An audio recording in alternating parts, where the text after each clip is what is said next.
Hi, folks. Welcome to Hitting the Mark with Harry and Mark. I'm your co-host, Mark. This is your co-host, Harry. Hello. And we're two idiots who like to talk about things we have no idea what we're talking about. Solid. Watch me fail the outro. Perfect. Anyway, we hope you had a wonderful week. We apologize for any uh any mishaps in our switching of days. We wanted to switch it from Thursdays to Saturdays just so we could not have to worry about waiting an entire week before watching and talking about like the next couple of episodes of any kind Mhm. of show. Yeah. So we'll be doing this maybe a little more consistently on Saturdays and trying to upload whenever Harry feels like it. Yes. So that's out of the way. Harry, Yes. you were pretty excited about telling me about your week, and I want to Okay. know how your week was. So what I'm really excited to talk about was what just happened like before I got home right now and started the podcast. But my week in general was good. It's I saw Winter Soldier and I The had the on highlight of call. your Yeah. life. I had the emergency phone, so I had to deal with some of that stuff. Hmm. But the highlight of the week happened not too long ago. So, as you know, Mark, I'm a big In and Out fan. Love In and Out. Oh fuck! This is gonna be one of those beginning. No, I'm kidding. Yeah. I love In and Out. Um, One would say that you're an innie and an outie at the same time. mm-hmm. Mhm. And so there's always a restaurant that, for some reason, people compare to In and Out to when they discuss In and Out to me, and they say, "Oh, it's so much better," and the burgers are better, and blah blah blah, and it's a place called Five Guys. Um, I've personally Oh, have never had Five Guys for a very long time. The reason being, I was like, it seems a little more expensive, and I can't go on the drive-through. I can't go to the drive-through, and it's not. It doesn't have the same vibe as In and Out does. It's just was never my thing. Well, today was the day that I try Five Guys. Um, we just had dinner, but I was still a little hungry. I was like, you know what? I'm not 100% full. I wanted to snack on something, and I was thinking about what to snack on, and we were gonna go grocery shopping. So like, all right, let's go grocery shopping. I might pick something up at Safeway or pull up to wherever and just get something, small thing. And we pull up to the Safeway. We drove all the way to Danville, just because I wanted to go on a little road trip. So we drive like 20 minutes, not 20 minutes, like 10 minutes south, and I pull up, and we literally park right in front of Five Guys, and I was like, "Hey, Liv, do you want to have some Five Guys? Like, I've never had it, and I'm a are little you a fucking replicant? Did you replace my replicant." my fucking friend Harry? Like who the fuck are you?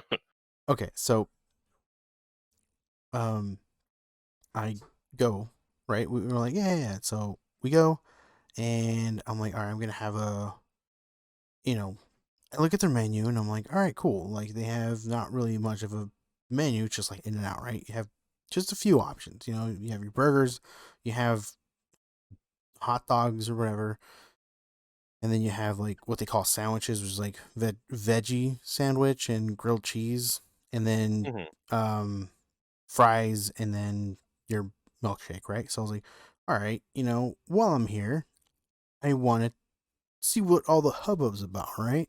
So I tell Liv, like, you want to split it? Like, yeah, sure. So we get a burger, we get a burger, we get we get a small fry, and we get a milkshake, and they're like, all right, well, what do you want in your milkshake? I'm like, okay, options, okay. I mean, and then we look at the options, we're like, holy shit, they have a lot of options. Okay, so we just do like a malt chocolate milkshake, simple. Um, so then place my order. And then they're like, all right, it's 1970 something. And I was like, holy shit, $20 for one person meal? Okay. Uh, like Already definitely already slipping. Already buying it and out. already slipping. But so my expectation is this is not In and Out. right? So I'm like, all right, at In-N-Out, I could have fed 2 people with this price, but whatever. It is what it is. You know, this is not a fast food restaurant, right? So I'm like, okay, well I'll let it slide. I have expectations here. Um, so then when I finally get my food, we go, and obviously we're not eating at the restaurant, so we go into the car, and I was like, let's see what's going on here. So I get the burger. Burger's pretty chunky. It's a chunky burger. I'm like, all right, it's a good sized Chunky burger. boy. Yeah. And then so I start, like, I see like the wrapper, and I'm like, man, this wrapper's a little, like, it's, I don't know. Like, I think they could have done better with the wrapper. Like, it's literally just like some like floppy tinfoil wrapper, like, and it's just one. Like, I expect it from a place like Burger King, McDonald's, just some Mm. flimsy, flappy, wrapper thing, right? But even then, some of the what is it, like Jack in the Box sometimes, or Carl's Jr., they have like the wrapper, but they also have like a paper sheet over it, so you can Yeah. like hold on to it and it doesn't slip everywhere, right? So they didn't have that. I'm like, okay, and I was like, kind of, playing devil's advocate. I'm like, okay, well, this is meant to be, you're supposed to sit down at a table and eat it, and eat it like off a plate or something. I don't know. Trying to, make excuses for these guys. And so, That was your first mistake. that was my first mistake. Um, and then, I take a bite, and it's a burger. And one thing I'll say that I did not mind was the sautéed mushrooms. Oh yeah. Pretty good. Pickles and burger, meat, cheese, and the bacon. Another thing, bacon was pretty good. It's not that, fake Jack in the Box bacon. It was Not crispy. that faking. Exactly. And so, yeah, the burger. I was like, it's the burger isn't like anything to rave about. It's Mm-hmm. for fucking almost $10 for the burger itself. It better be this decent. that's that's my thing. And it just, the way Livy described it, it's like it tastes like a burger you can make from home. Like, Mm. it's not anything that fantastic. And I myself said I'd rather eat a burger from Denny's for cheaper, like, because it's also a You're a restaurant purist. burger. You know what you are? You're a purist. Okay, so my review of the burger itself is it's good, but it's nothing that another restaurant can't make. There's Mm-hmm. nothing special about the burger. You know, um, it. I honestly, I actually prefer. I think I've been to. I forgot what it's called. It's a different burger joint, very similar looking. It's I think it's near. Um, remember the spot, but it has like a weird name, like M Burger or I'm Burger or something like that. That place was good, They're but fine. yeah, this place, it's just a burger, that I Buddy, that I hate to do this to you, yeah, but I genuinely think that you're an In-N-Out man through and through. I am, but I'm not There's done yet. no My ifs, my ands, or buts reviews about it. my review's not over. Let me get to the fries. The fries, they're just fries. They're not like anything special. Like, don't get me wrong, In-N-Out fries are just fries too. I'm not like, overall, I'm not a fry guy. I'm not, you know, just gonna put it out there. I'm not a big fan of fries overall. Like, I'll eat them because they're in front of me, but if you're like, sorry, no fries, I'll be like, I'm okay without them. Dude, Um, that's sacrilegious. yeah, I'm but I'm having a hard time let me hearing that after this. let me tell you this though. When Livy pulled out, and they give it to you in a cup, right? So when Livy pulled up that cup, like half the fries were off of it and in the bottom of the bag, and right on top of the fries that were still in the cup was a hunk of salt, like What the literally, fuck? literally the size of your fingernail, just calcified, chilling on top, and we were just staring at it like, the fuck is this? No, And like, no, you're not gonna distribute that to the people. You're just gonna hog it. okay, so this is what happened. Levy was like, okay, whatever. She like throws it back into the bag, and then obviously she starts nibbling on the fries. You know, I usually just let her nibble on fries, and I finish off whatever's left over. And she's like, oh wow, these fries need salt, and so she grabbed the salt, and then Oh, how avant-garde. They give you the rock salt to crush yourself. yeah, I guess so. I don't know if that was on purpose or not, but then like she obviously it was obviously way too much salt, and she kind of fucked up and put it everywhere, and the fries turned salty. But Christ. yeah, so there's that, right? The fries again, they're fries, nothing crazy. Now I get to the milkshake. This is where my biggest problem's at. I don't know what their process is to making their milkshakes, but remember I told you like they said, "What do you want in your milkshake?" I didn't really get it. I thought they were just kind of asking me what type of milkshake you want, right? Strawberry, vanilla, chocolate, the classics, right? Mhm. No, they add things to it. They're like mix add-ons. It's weird, right? There's like That's there's like cappuccino, there's the milk malt, chocolate, strawberry, banana. They had like Oreo cream and then Oreo cookie. Like there's just all these things that they add on, and so again, asked for the milk malt and the chocolate because we want, we like malt chocolate shakes. It's what we like, right? And so we have it, and like whatever chocolate to put in there is like still like not like it like hardened while they're like putting it into the milkshake, and so like it was kind of chunky, and everything that you're describing is just so immensely unappealing. It yes, just murders me right now.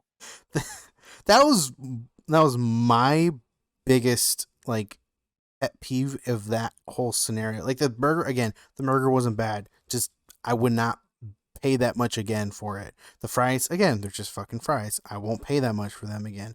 The milkshake is where I would want my money back. That was an abomination of a milkshake. And that's my I'll make story. you a milkshake. No, no, I no, no, no. You you you deserve enumerate I don't know if a fancy word. You deserve retribution yeah, because telling you, that does I was yeah. like I was These fries need salt. Here, have a rock. Oh, this fucking milkshake. Huh, what's in it? Oh, well, we do a bunch of flavors, chocolate chip, vanilla, fetus, tabernacle. What was that last one? I don't fucking know. Fetus? No. Yeah, no, Sabotage. God. When the moment you were describing what was going on with the milkshake, I know it's kind of a stretch, but I was thinking of fucking Meatwad from Aqua Teen Hunger Force. Oh God, Just, yeah. "Hi, I'm a milkshake. How you doing, Harry?" Oh, God. Now I feel sick. Yeah. Ugh. But how Yeah. was your week? Harry How's your Harry meals? Harry, Yeah. my week was rough. Oh no. My week was real rough. Talk to me, friend. I'm here. Well, today was good. I celebrated a belated Oh, anniversary with my wonderful girlfriend of 2 years. Uh, congratulations. thank you, thank you, thank you. I made roasted rack of ribs. They were Ooh. quite good. Mm-hmm. I put some chimichurri on there. Never made chimichurri before. Didn't Oh. know what it was. I thought it was like a kombucha thing. Thought I had to ferment it for like 3 months. No, no. Oh. Just olive oil, parsley, mint, then bam, you're good. Sick. Then, Harry, Yeah. I made fresh bruschetta. Ooh. I took a delightful baguette, cut Mmm. thin, toasted, and smeared some soft, delicate ricotta onto the top of it, and I placed on top of the bruschetta some prosciutto. And then on top of that, I took a tomato recipe that I had been making. I place olive oil into a pan. I get it ripping hot. I place the tomatoes in the ripping hot olive oil. You Mm. hear me? You hear me? Mm-hmm, mm-hmm, I do. Once they go soft, I place garlic flakes inside, sprinkle with a little salt. I then wait for them to cool down, and I place them on top of my bruschetta, and then I place what's left of my chimichurri on top and a little bit of Mm. olive oil, and needless to say, it was a small but wonderful dinner. Isn't that right, babe? You like the dinner? See, she just said she loved it. I I would expect nothing less. Mhm, mhm, mhm. See, she loves it. She went crazy for it, like a fucking goddess eating, what's that shit that the Greek gods eat? Grapes? Fuck, ambrosia. I don't Oh. fucking know. Whatever, it doesn't fucking matter. Fucking ruined, ruined. So yeah, that today's good. Today's good. But the rest of my day was like a gnome hitting me in the fucking balls with a tiny hammer. Okay? Mm. Let me get Mm-hmm. into why. Let me get into Please. fucking why. Because I said as of late that I had been working on a diorama as an anniversary gift for my female concubine who provides me with emotional support and sex. Yes. And needless to say, it's been to say that it's been an uphill battle would not be doing it justice. I would have to be walking up a smooth glass hill with soap for fucking shoes. Okay? Oh. Mm-hmm. Okay? So let me lay some fucking facts on you. Please The fucking do it. day, the fucking day after our little podcast, Podimacast, Mm-hmm. right? I get a board. It's nice. I think it's cedar. I don't fucking give a shit where it came from or what it is, but it's cedar. Okay? Mm-hmm. Mm-hmm. It's a nice 10 inches by 2 feet. I don't know how you measure that properly or if I even said it right. Fuck you. I got some foam. Didn't know what I was doing with it. Cut it up, made it look like a couple of nice mountains. Yeah, yeah, Yeah. Yeah. yeah. I got some plaster. Bad idea. See, the plaster Oh. warped the wood, and Uh. now I had a hammock made of wood that I couldn't put my rocks on top of. Oh no. Needless to say, I was perturbed. So Perturbed. I decided to persevere through it. Yes. See, what I didn't know is that plasters come in all different types of toughness and density. So I used a hobby plaster, and Ooh. this was nice, but I didn't feel I was getting the coverage that I needed. So I went to Lowe's and I got plaster of Paris, and I put the plaster of Paris onto the stupid doo doo caca boo boo board that I Yeah. have that's now Mm-hmm. warped. And I'm thinking, you know what? This will work. I wait overnight. I'm excited. I walk my girlfriend to her car. I make sure she gets into the car and goes to work while I do absolutely nothing except focus on carving this marshmallow of plaster into rock. Yeah. I'm carving. I'm scoring. And all of a sudden, the knife, no, I'm sorry, the fork gives way into the plaster of Paris, Oh. stabbing into the plaster and into the styrofoam. And without missing a beat, not knowing what I was doing, I ripped the entirety, and I had to have been fucking like gorilla ripping off a guy's fucking dick strong. I have no fucking clue how I did it, but I was in an outward motion. I was dragging the fork across the plaster to create a scored like rock, right? And Yeah. somehow it stabs into it like fucking Brutus stabbing into Caesar, and I fucking push it forward, and it throws like 4 pounds of fucking plaster into the wall. And then not only that, but I didn't have a firm grip on the thing, so it all fucking falls on the ground. And Uh. everything every fucking thing shattered. And I'm sitting there and I can't cry. I can't. Yeah.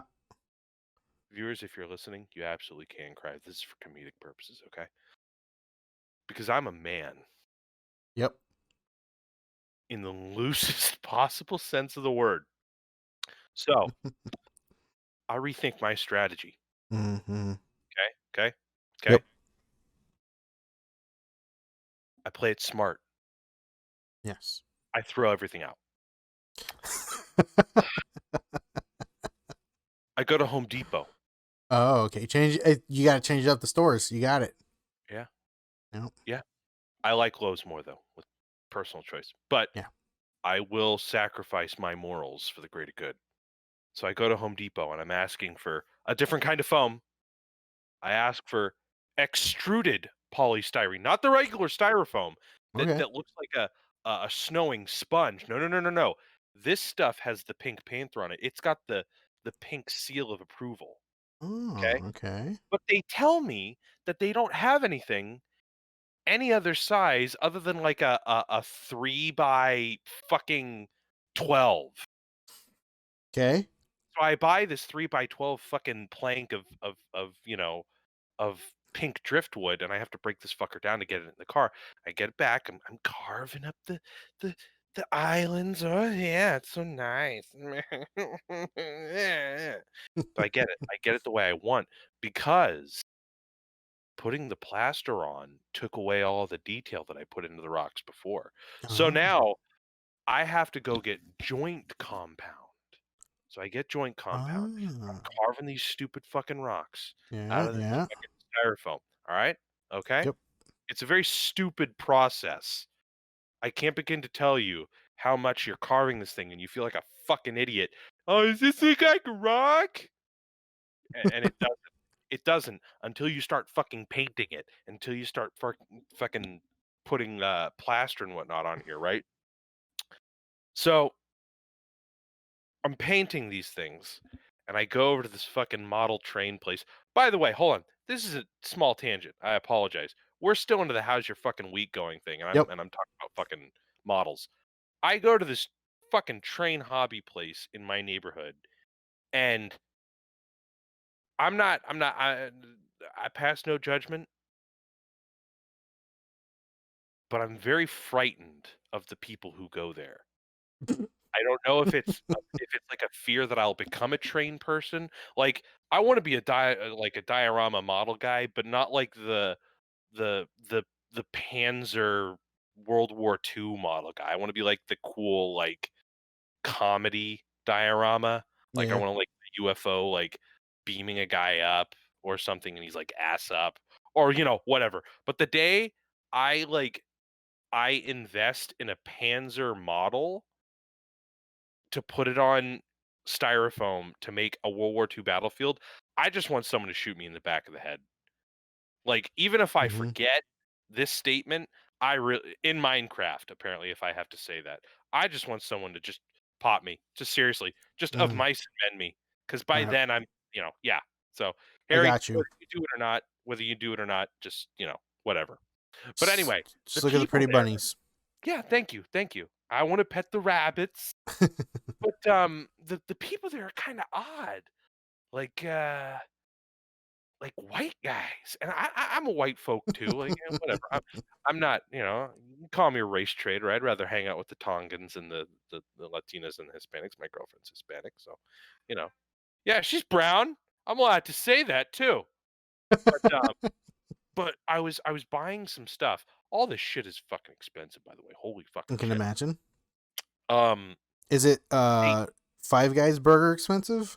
Oh, yeah. Okay. So one of the things that I did was so I painted these stupid fucking rocks, and I had to make them look green without painting stupid ass fucking green on it to make it look like a 4-year-old's fucking, project, you know? Yeah. You know the kind where the parents are like, "Oh, so nice," and, like, the kid obviously used too much fucking paint. Yeah, I didn't wanna do that. So, one of the things that you do in diorama building is you use tuft or turfed or what it doesn't fucking matter. It's like a thin, like, foam that has been made into, like, a molecular, like, powder almost, Hmm. and it's colored and all that. And you glue the surface lightly and evenly, and you just sprinkle that shit on like you've just shaved your balls, right? Uh-huh. And it creates this like grassy or textured green look. Okay, Okay. Yeah. so I'm getting like 5 of these fucking things. One of them I haven't even fucking used, but that's besides the point. Um, they're all like $8 a piece. Okay. Yeah, fucking crazy, right? But I'm going up to the counter. I've made small talk with the guy because he's fucking nice. And right fucking behind me, I got 3 people like they're in a fucking town square meeting talking about the vaccine, talking about the fucking uh the Biden vaccine, and I I can't stress how much I don't want to be these people. Like I, I'm like, oh hey Phil, you're gonna get the vaccine. He's like, nah, I'm not sure. I'm not sure it's safe yet. And believe it or not, the guy who fucking asked him that was like, yeah, I hear you, man. And I have never been so ashamed to be a model hobbyist in my life, in my short life and tenure as a model hobbyist of like of a month ever. So fucking back on fucking track, okay? Mhm. So I've driven back. I've put on the The turf. matte coat, Oh, okay. and then I have lightly put on the tuft or whatever. Fucking the green pubes or whatever. The Okay, green I put on pubes. the Yep. green pubes, and these rocks they look like shit. But you know what? I'm a perfectionist, and if I don't fucking do it, it's not gonna get done. So I need to put up with the fact that these things don't look like rocks. My girlfriend's there. She's like, "Oh, so sweet that you're making this for me, and it's so nice." And I'm just like, Thanks, babe." So this is the real part, okay? Okay. This story that only Harry was laughing at. This was the preamble. This was the salad, okay? Mm, So I was told that a good way to lay epoxy resin, because epoxy resin is this big popular thing to use for water effects and in dioramas, right? mm-hmm. That a popular way to make, instead of doing like a wooden board, is to just make the epoxy resin the board itself. And then you just attach Okay. everything into the epoxy resin, and it's like this clear blue 2 by whatever shape you want thing, right? The only Mm-hmm. problem is I don't have anything to house it in. And I'm not, fucking the mathematically inclined individual of the group or of my fucking genealogy. So I buy some plexiglass. Mm-hmm. And I buy some plexiglass without knowing how to cut it. Oh. So I'm there on the floor right outside my bedroom in the living room, taking a box cutter, a flimsy box cutter, and I'm scoring the fucking plexiglass like fucking 15 times on each side. I almost cut my goddamn leg. Fucking bastard. Anyway, I'm snapping this shit. I'm trying to figure out how to house the epoxy resin, right?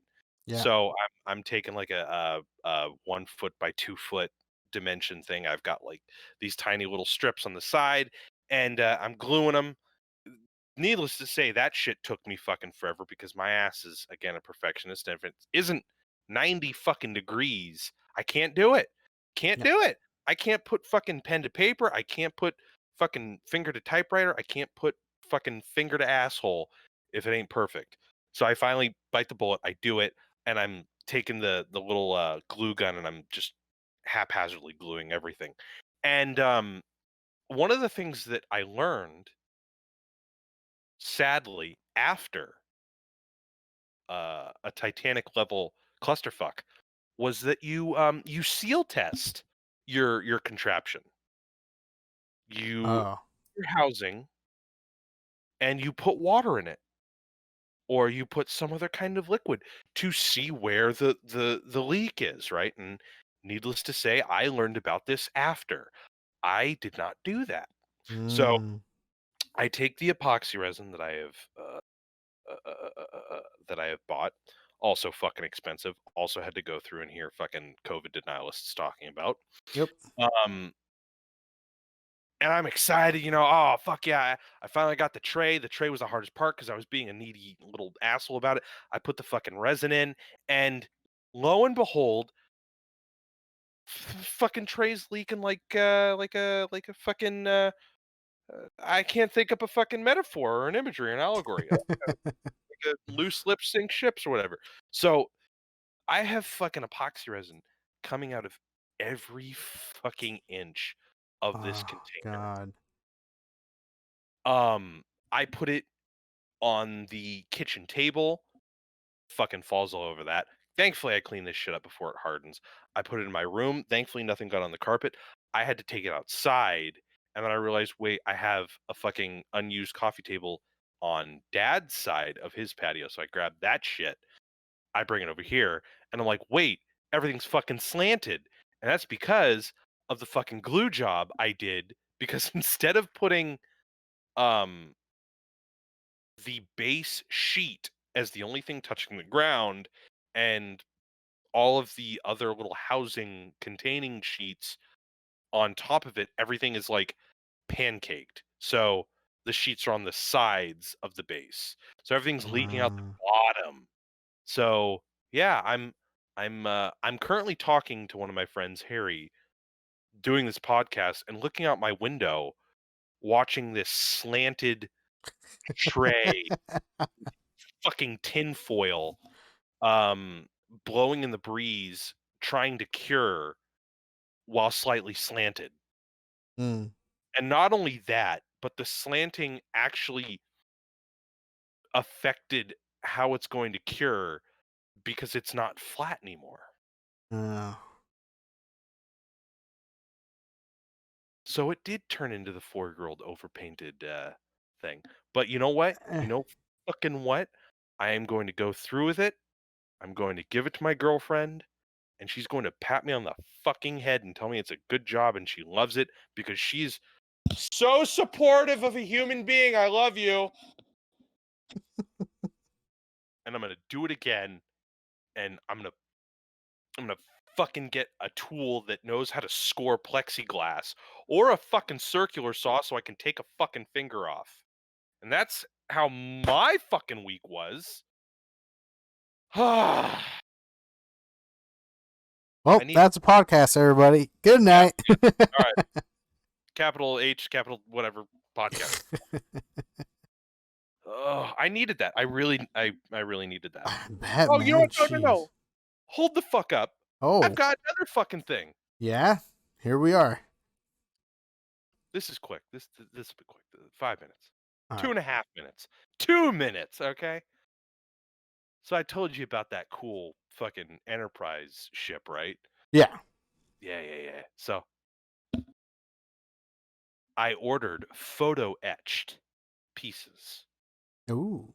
Yeah. I don't even know what fucking photo etched pieces are. Apparently they are aftermarket pieces that add extra detail to models.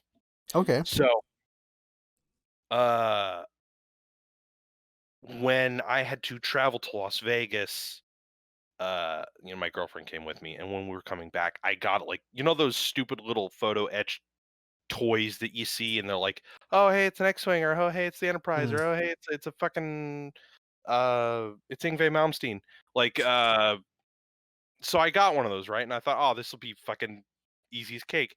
Uh, this thing looked like a fucking origami made by someone with fucking palsy. Like, oh man, it looked like it was bent by the hands of a small crustacean. Like, these things are difficult, right? And you actually Mm-hmm. have to have a tool to do it professionally. But my fucking dumbass, for some reason, barely knowing how to airbrush, barely knowing how to properly sand and coat fucking models, apparently decided to take it upon himself to order like a precision detail photo etched like pieces to this fucking model that I have. So Oh. I'm in a world of shit right now, like a world of it. And yeah, I need to come down. I really do. I have an addiction. I Mm. really do. I really do. I need to get over it. The first rule or first step is to admitting you have an addiction. Yeah. Okay. Sure. I have an addiction, but I'll keep fucking doing it, thank you. Well fucking said. I'm done. I'm fucking done. I'm done. No more about my week. You know what? I think I've said enough for like half a fucking year. Okay? Okay? Half a year. I wanna know about your weeks, Harry. You fucking talk. You You got it. fucking you're never going anywhere outside In and Out again. You hear me? You hear Got it. me? No, yeah, The you only thing I wanna hear of note is how fucking good your In and Out burger was every time we talk, okay? all right. Alright. I gotta stop drinking. Alright. So, now that the really long introduction is out of the way, let's talk about our catalog. Mm, So, did you wanna discuss the rest of Godzilla v. Godzilla. Kong, or did you wanna do Falcon and Winter Soldier? Let's finish up Godzilla. Tell me how you felt about the rest of the movie and your favorite um Mecha Ghidorah. No, don't. Really don't. You know what? I feel like I am so not Tourette's laden, bipolar laden. Because I Mm, was like, "Oh, man, it's a fun ride, da, da, da, whatever, da." And this whole time, I feel like I was living a lie, mm, like a fucking sham, like the Truman Show. So, one thing that I don't know how I had to have been fucking passing out when I was watching this. I didn't realize mm-hmm. that to get to the Hollow Earth, they had to get through, like, a fucking energy portal. Yeah. That's so stupid! Um, so they get through an energy portal, they copy the energy source? I didn't get that, like, they just they have a weird CGI robot do the weird scanning thing, instead of doing, like, some kind of, like, "Oh, scrape it with a fucking spoon and send it to the lab" thing. Um So they get the energy source Mm-hmm. and Mm-hmm. give it to Mecha Godzilla, and then Mecha Godzilla becomes sentient, and Kong wins round 2, and then Kong gets his ass whooped in round 3, but for some reason, Godzilla doesn't kill Kong, and then Mecha Godzilla comes, fucks shit up, then Kong fucks shit up. Yep. Okay, so oh god. I was really digging where the first half of this was going. I get that it was really stupid, like, "Oh, we need to solve the energy source. Oh, dormant memories, genetic memories, da da da." But like, I was fine. I was fine. And then fucking Millie Bobby Brown's Goonies squad fucking single-handedly took down Mechagodzilla, and I was over it. It was too stupid for me to handle. I get it. Um, so let's see. All of Millie Bobby Brown's all of it, and I fucking mean all of it. All of her like plot bit could be just completely erased and it wouldn't have any actual effect on the story. This is the Um Stranger Things actor, correct? yeah, Okay. 11. Um you were fucking right. I fucking hate Mechagodzilla's design. Oh Mm-hmm. god. He literally looks like someone just photoshopped photo like lasered like a toaster into the form of Godzilla. Mm-hmm. Oh my god. You love how it was named Mecha Godzilla? "Oh, man, it's a robot Godzilla." And then the fucking New Zealand kid from Deadpool 2 is like, "No, it's Mechagodzilla." Yeah. Ah, ah, God, I'm really, like I don't understand how, like, the United States or American, like, film industry just can't get name drops right. But the Darth Vader one was the best. No. No, it wasn't. Stop.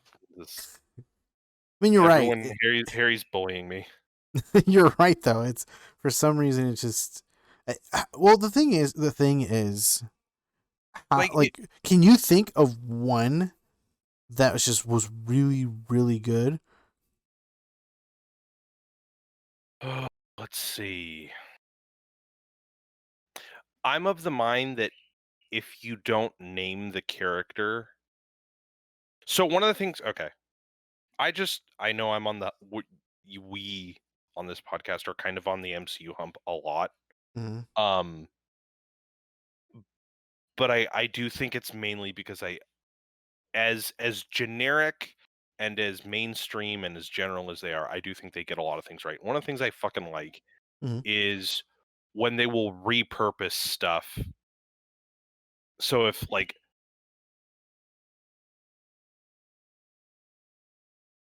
I like when characters aren't called what they are.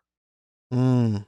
Like I like, hey Stark, or like whatever, or like, hey Rogers, or uh, uh, I like typically when the name is kind of, or the superhero name is kind of turned on its head, where it's like, oh hey Hawkeye, as a joke, um, because they've created a world that is like geopolitical and cosmic and all that, and the idea of the name just doesn't ring because these characters are public figures. Um, Mm. I like that. I hate when it's name dropped like in the most obvious way. I hate it. I really hate it. Mm. Mhm. If Mhm. they'd have just been like, "Oh, they're trying to copy Godzilla." Oh man, and what I didn't mind was when the Hispanic character with the white person name was like my mecha. That's all. That would have been fine. Instead of Yeah. it being like, "Oh, a mecha Godzilla." Oh god. I it it makes me cringe. It really does.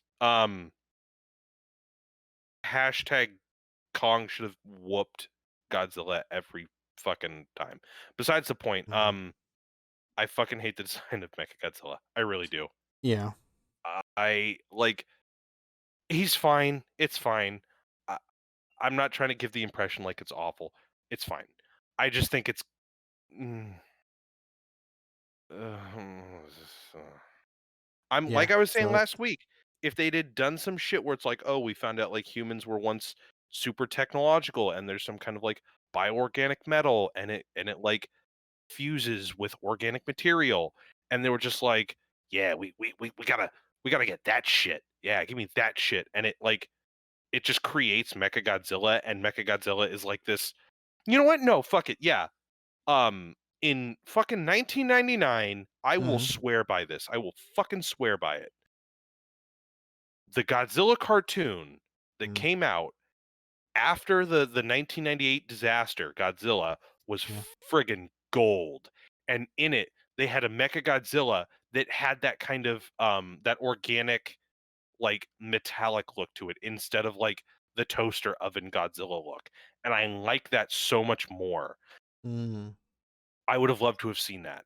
I would have Yeah. absolutely loved to have seen that. I personally think uh they've got the whole structure of this thing down wrong. Um Personally, there's no sense of like build up because I think Ghidorah should have been like the end all be all villain. Yeah.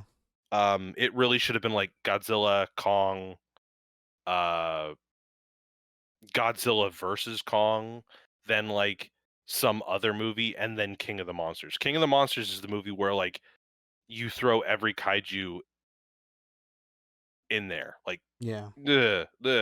even like the Korean knockoffs or the fucking Chinese knockoffs, like you throw them all in there. Makes Um sense. but there's just a lot of wasted potential. Like I was really expecting like an anti-gravity like fight between all three of them in Yeah. the Hollow Earth. That would have been so fucking awesome if there was this like bit Yeah. where Godzilla was just like upside down and Kong was like right side up, and they fucking meet somewhere in the middle and are doing some like fucking handstand attack bullshit. That would have been so cool. Oh, you know what? No. Hold on. So there are two. No. I'm sorry, I don't know how to count on my hands. There are 3 things that, like, genuinely got me that I was just like, "All right, I'm actually tuned out." Like, I couldn't take it seriously enough to, like, stupidly enjoy. Mhm. One is Godzilla fucking fire blasting a hole into the earth so fucking far down it reaches Kong's sanctuary. That shit is so silly. So fucking silly. They literally no, hold on. Listen to this. Listen to this. Okay, This is okay. about as this is some silly shit. They literally went from China to Antarctica. You have any idea how bad that fucking joke is in like in movies when the characters fucking dig from one end of the world to the other? They literally did that and didn't think it was funny. They played that shit off for like, oh well, that's how we got to get Kong up there. Like they thought that was serious. It's not good. It's not. It's not. It's not. It really fucking isn't. Oh my god. So, 2, Mhm. they did there are 2 things that first one was a bit of a joke. But there are 2 things that I think they actually did a very poor job at explaining. The first is why Godzilla is doing these attacks. Yeah. So, um we mentioned before that the whole, oh, ancient rivalry thing is kind of like a crutch that they use just to get them to fight. Yep. Um But apparently what it is if you've seen the second one, you'll know that they use a device called the Orca to mimic the sounds of the Titans to lure them. And apparently in the beginning and every time he attacks the mainland, Godzilla is being lured by a replica of the Orca inside the eye of Mechagodzilla or something. Like the eye Yeah. in the beginning is the device that's being investigated by the alcohol depression dude. Yep. Um and that sounded familiar to me and I didn't know what was going on until like I asked around what it was and they're like, "Yeah, that's the orca sound effect." And I'm like, "Oh, that would make so much more sense if like they they built that up a little more. Like this movie's stupid enough. They could literally just say that they're not the showing is telling storytelling type. Like Yeah. they could be like, "Oh my god, they're using the orca to lure Godzilla and to like make him aggressive." Yeah, that. The second thing, which they didn't do a good job at explaining apparently, was that Ghidorah's consciousness is in Mechagodzilla. Oh. So I had to shop around for this because well, I didn't really have to shop around. It was mainly next to the Orca thread. But like apparently what happened is getting the energy source uh and the part where Ren Sarazawa is killed, Mhm. that's Ghidorah taking control of the system and trying to attack Godzilla. Oh. Because it's in Godzilla. So one of the things that the conspiracy theory alcohol depressed man says is like they which I think is really kind of cool. It's a cool little like design piece. They have a mecha control booth inside Ghidorah's skull. Mhm. And he says briefly as throwaway lines like, "Oh, they're using the neurons that are still active or some shit like that to power it." Um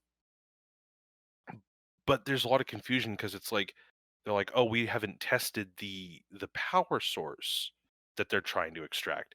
And I thought like, "Oh, the power source is what caused Ghidorah or Mechagodzilla to be like evil." But Yeah. apparently no. No, it's Ghidorah. Ghidorah's consciousness was in that skull or the neurons of his Mhm. consciousness were in that skull and they fried Rin Serizawa who I'm this is what I'm not sure of either.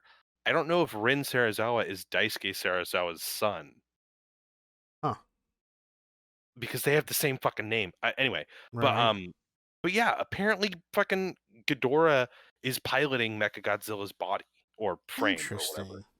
And that shit is interesting Mm-hmm. But again, I would have loved Mecha Ghidorah because that shit would have been way more catastrophic Yeah. than just some fucking dude who loves throwing Godzilla's head through a wall. Yeah, so those are a couple things that I was just like, I was having a hard time understanding. Like, I get it, monkey punch lizard, but like, I am there for like at least the thinnest of plot reasons. Yeah. Um, I get behind that. I heard someone say, and I think it's relatively valid, is that uh, good dumb fun doesn't necessarily have to be that dumb. But fair enough. Fair enough. Still fun, like, Yeah. the quippy one-liners, the funny characters, and watching these monsters duke it out, but, like, this literally felt like this was, like, a page 1 script or a draft 1 script, and they were just like, "Ah, we love Mm, it. Print it. Sell it. They love big monkey and monster. Let them fight." yeah. So, yeah, wasn't the biggest fan of the second half. I will say this, I absolutely loved the Hong Kong fight, or was it Shanghai? Shanghai. Okay. I like the Shanghai fight, but, like, 9 years ago, 12 no, 8 years ago, Pacific Rim did the exact same fight, like, 10 times better. Yeah. Like, 10 times better. Mm-hmm. Um, but that's something that I really like. I like set pieces with color, I like set pieces with a lot of imagery to them. So, but Mm, yeah, I'm of the mind that Kong would fucking annihilate Godzilla because Godzilla has tiny little fucking T-Rex hands and Kong is monkey. yeah. This is literally the fucking the Batman versus Superman argument. Oh, well, Batman's the smartest man on the planet. I'm like, okay, fucking. Let me quote you, Watchmen. Okay, the world's smartest man means less to me than does its smartest termite. Like, okay, you're gonna sit there and you're gonna be like, a dude who could see through anything except for lead, turn back time, freeze your fucking dick off if he decided to, and just like hold up the Empire State Building with his fucking foreskin is no match for the smartest guy on the planet. Yeah. You all can go fuck yourself. Like I love movies and shows that try to create Batman as like this immensely powerful being who can just steamroll Superman. That's fine. But let's make one fucking thing clear. No. No. And that's the same fucking thing with Kong versus Godzilla. Like Mm-hmm. he gets the axe and Godzilla's like affected by missiles, but that scene when Kong is like 400 feet in the air with the fucking axe in his hand and he just blunt force traumas Godzilla in the fucking face and he's Yeah. still alive. No, no, no, no, no, no, nobody. You can take that and shove it. Fair enough. Yeah, I was pretty harsh. I'm sorry. It was No, no, fun. no. It No, was enjoyable.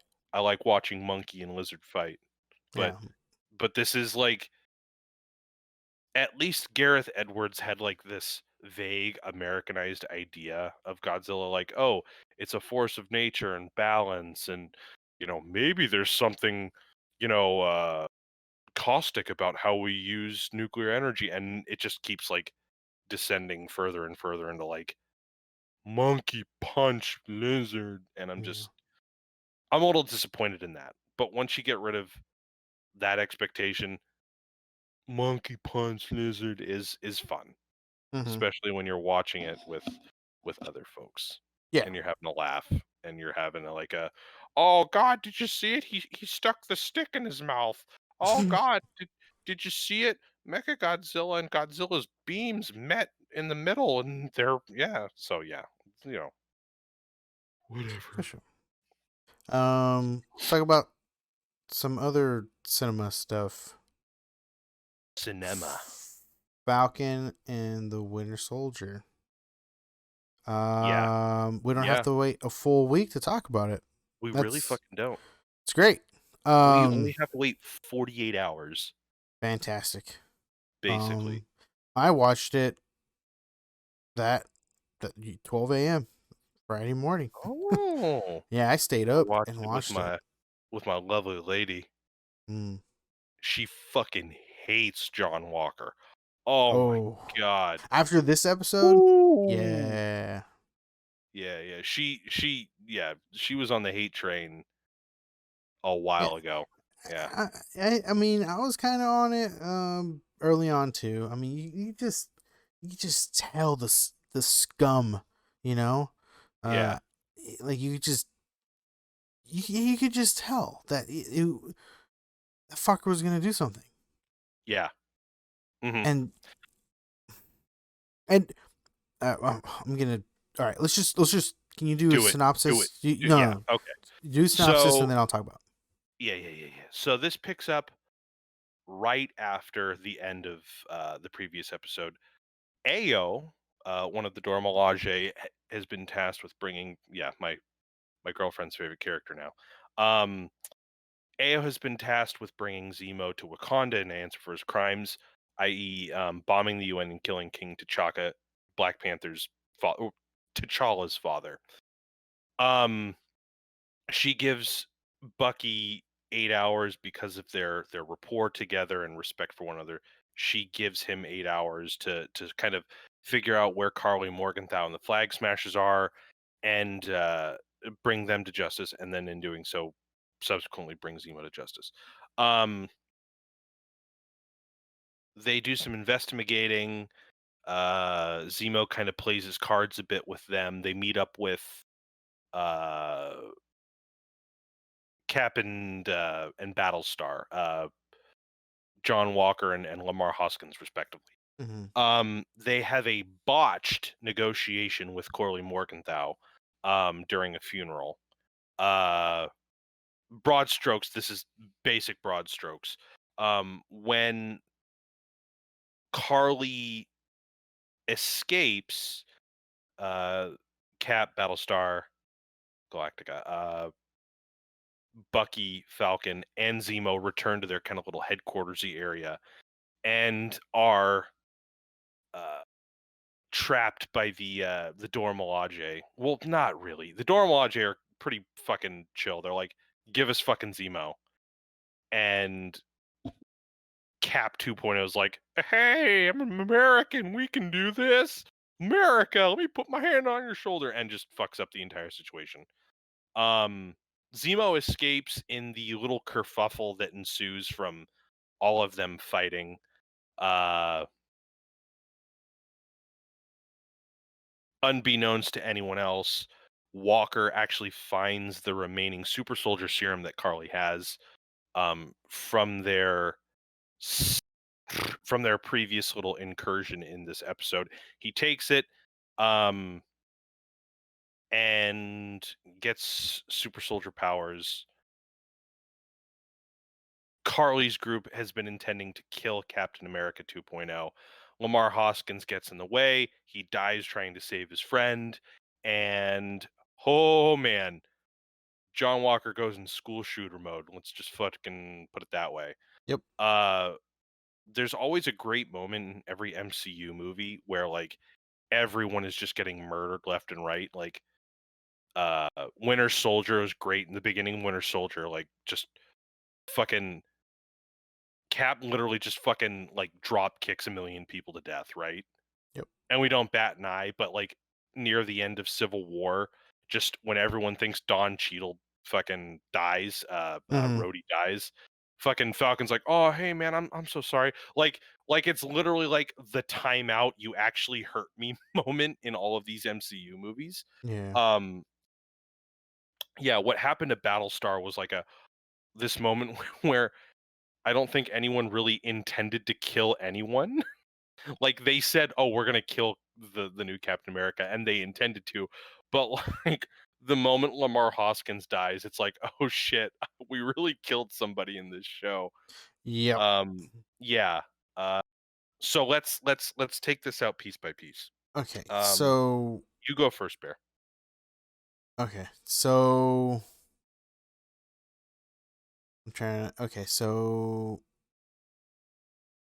Bucky talks to Wakanda. It's cool to see that how he like kind of overdid his Overcame the Winter y- Soldier program. yeah, that was Yeah, cool. I would have And, liked. To be fair, I would have liked that in another previous episode. Just yeah, to give us an idea of like the relationship he has with Ao, because we've seen Ao or Io before as a kind of a peripheral Dharma Logic character. yeah, But this was a really well done moment with a lot of chemistry between the two of them.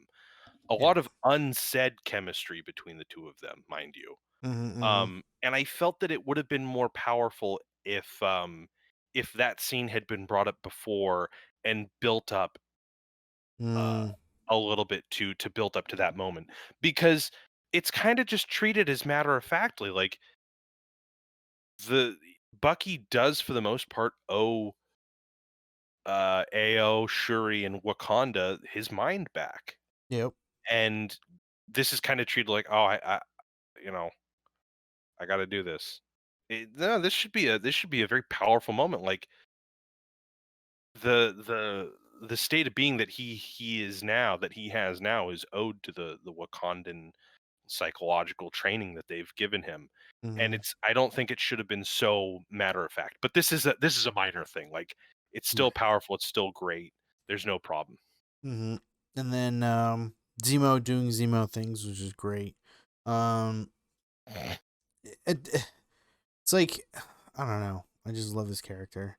Um, See, yeah, I got into an argument, not an argument. I got into a discussion with my girlfriend about Zemo, mm, because there's that great moment that really reveals who he is as a person, where they're going to the refugee camp, mm, and it's this beautiful area and it's full of refugees, and he says, "Oh, what a shame." And the first thing he says is, "This building was so beautiful before anything else happened to it." Like people have been displaced. We're getting a better sense that like the blip and the return or whatever it was yeah. this really traumatic experience, and a lot of people died, lost their livelihoods, and the flag smashers exist because of that. And Mm-hmm. the only thing that he finds as tragic is like him being like a baron and seeing this building that he once knew, and how it's been repurposed for refugees, and how that's a shame. Yeah. I don't get me wrong, charming motherfucker, Yeah. the one of the better parts of these episodes, but I just find it interesting that like it's a very intentional character choice to show that how he sees people from time to time. Yeah. So, but yeah, he does some investigating. My girlfriend and I, God, I don't know why my girlfriend is so confrontational about this one episode. I don't even do anything. No, no, I'm just kidding. No, but we were also talking about like how he kind of uses his charm and manipulation to elicit the information that he wants. Mm-hmm. Uh, and how he kind of feeds off of some of the status quo that exists, like the children, and Yeah. how he sees them less as human beings, as more as tools. Mm-hmm. But I still think it's interesting. I still think that he has a lot of really solid points. They do a lot of legwork to make him not necessarily sympathetic, but I think a contender ideologically. Yeah.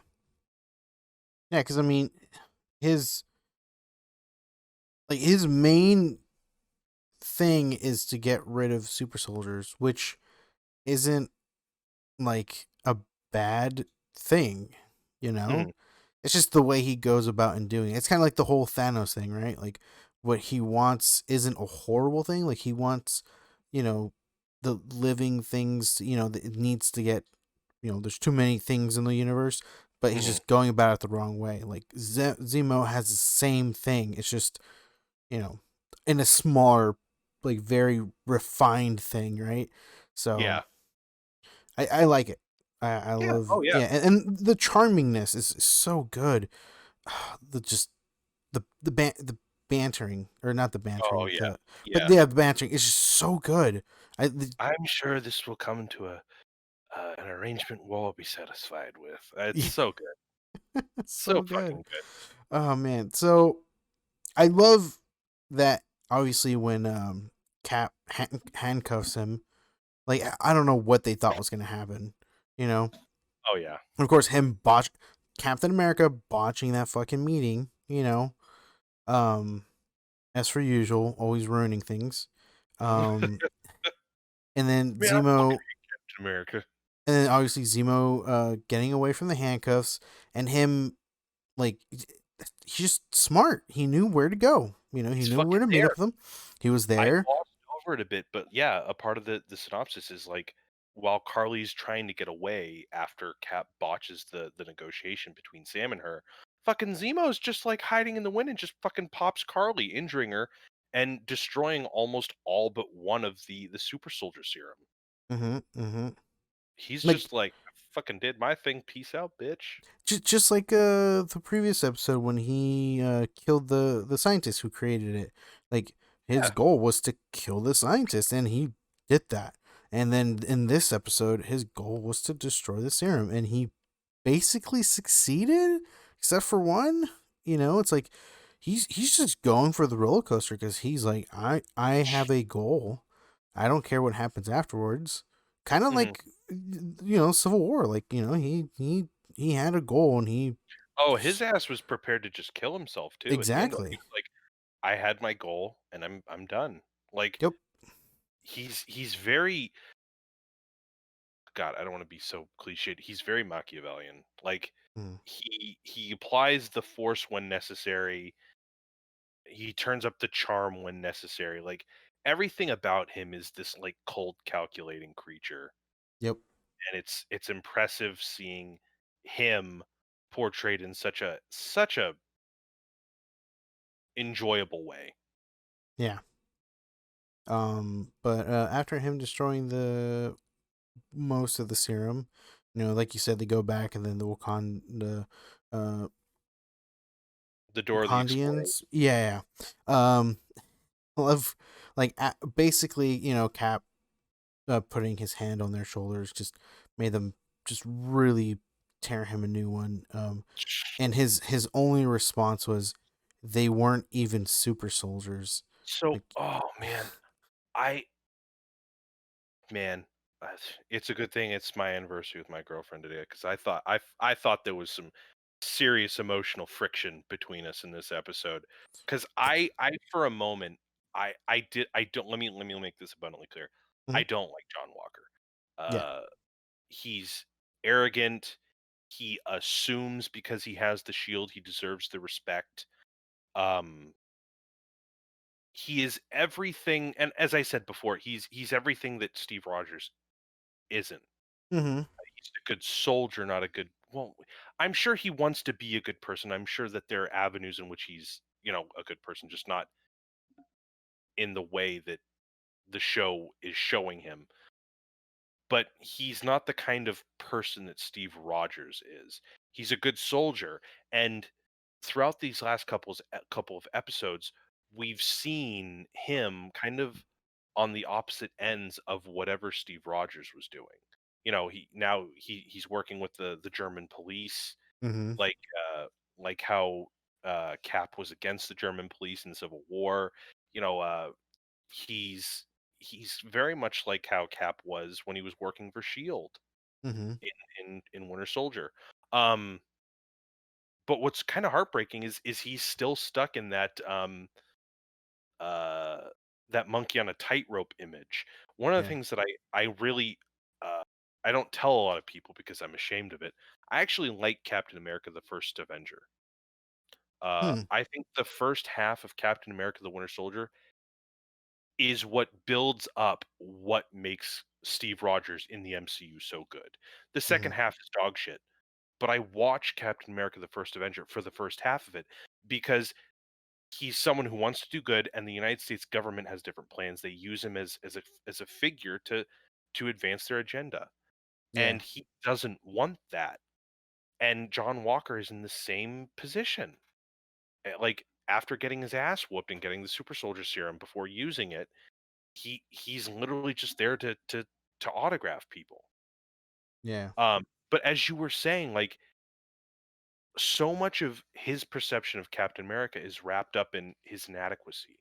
Mhm. Like, back to the point is I don't like him, but I felt for him in that moment.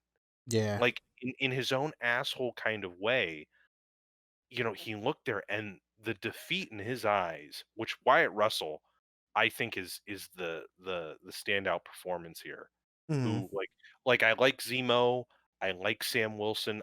I'm really excited to see where he goes in the next couple of episodes. I like Bucky, but I Mhm. think the actor Wyatt Russell perfectly encapsulates the insecurity, the the inadequacy of John Mhm. Walker, like, to a T.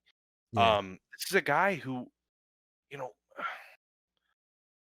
this is a guy who wants to write for Game of Thrones, but just doesn't understand Game of Thrones. Like, he wants to be Captain America because he's a good soldier. He does do the right thing, Yeah. but it's just not what Captain America is. Right. Captain America isn't a soldier. Captain America isn't a symbol for America. I mean, he was in the comics and all that shit. But he Right. was a symbol for human decency and standing against the flow of I'm probably saying shit that people are disagreeing with me with, smarter people disagreeing with. But essentially, Captain America is not what John Walker thinks it is, Yeah. and it's killing him. Oh my god. It's so fascinating because at the end of the episode, my girlfriend and I were saying, like, Lamar Hoskins would have made a better Cap than he would have. Hmm. Because there's the moment you remember when we were talking, I think 2 weeks ago, when we made the joke about the "Have you ever landed on a grenade?" And he says, "Oh, yeah, I've done it dozens of times." Yeah. And the difference is he says the helmet blocks the blow, it's reinforced, and it's like, that's all well and good, like, he's more than willing to do it knowing that he has, like, a support shield. Yeah. But the difference with Steve Rogers is that he was always willing to put himself on the line no matter what. It wasn't Yeah. it wasn't just, "I'm willing to jump on a grenade because I can do it without getting hurt." It's, "I will do anything to save these people Yeah. because it's the right thing to do." And that moment when Lamar Hoskins literally runs in front of Carly Morgenthau to prevent her from stabbing or whatevering John Walker and Mhm. paying the ultimate price for that is the Steve Rogers sacrifice. The Yep. Steve Rogers sacrifice that he makes all the time. Yeah. And he's always been there for John at every step of the way. He might have been somewhat of an enabler, but Right. there's never been a point where I think Lamar Hoskins could not have been a better Captain America Right. from the kind of person that he has been written as. Mhm. But shit. Oh my god. Holy fucking Christ. He gets the super soldier serum, and the first thing he actually fucking does with it is fucking just murder a dude out of spite and anger. Yeah. I did. Like, holy fuck. And if you fucking recall, it's the dude who was like, "Oh yeah, when I was a kid, I was a big fucking I was a big Captain America fan. Don't make fun of me for it." And he gets fucking Mhm. pummeled to death by the fucking shield. Yeah. He does. Yeah. Fucking yeah. And I was I was like looking at, like, there's this little snide like post where it's like, yeah, I feel so bad for Walker. He can you imagine, like, if fucking Steve lost someone at the end of this movie or that movie, and I'm like, no, you're not getting that comparison. Mm. First of all, like, Steve did lose everything. Yeah. Like, again, Captain America: The First Avenger. There's literally a moment where fucking he's reaching out for Bucky and fucking Bucky falls to his death and he doesn't fucking like just monkey punch some dude in the face until it's purple. Like John Walker literally found this dude who was just running in instead of just apprehending him, took his anger and frustration out on this fucking dude. It was, oh man, that was fucking brutal. And Lamar Hoskins wasn't wrong. Like I'm not a fan of the axiom absolute power corrupts absolutely. I've Hmm. always been more of what Lamar Hoskins says. Power does not corrupt absolutely. Power reveals. If you have the power to do what you've always wanted to do, whether you know exactly what you've wanted to do or not, then that's something that you've always been capable of doing. Right. I'm not. I absolutely believe that just because of the very beginning of the series in his introduction, that John Walker wanted to do good. Yeah. I don't think anyone takes on that position and doesn't want to do good, but he had assumption. Don't just disagree with me like that. Sorry, my girlfriend's telling me I'm an idiot. Um, you don't. I'm exaggerating. She thinks I'm stupid. I'm kidding. Um, but the thing is that he has the once he gains that power, he has all the preconceived notions that come along with it. It's Right. the same thing with Daenerys Targaryen or whatever, you know. Yeah. Yeah. Yeah. I mean that's a bad example because fucking awful writers ruined her. But if you have the power to be what you've always wanted to be or who you already are, then it's just going to be more of what you already are. You, I mean, it's not like Steve Rogers would have been an Avenger if he was fucking 90 pounds of asthma. But Right. but what the difference is here is that John Walker thinks the super soldier serum is what made Steve Rogers Captain America, and that was never the case. Hmm.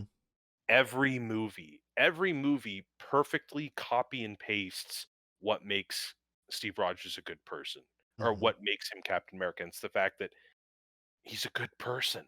Like it will rot your teeth how good of a human being he is and how willing he is to stand up to evil. The fucking the line when he's getting interviewed by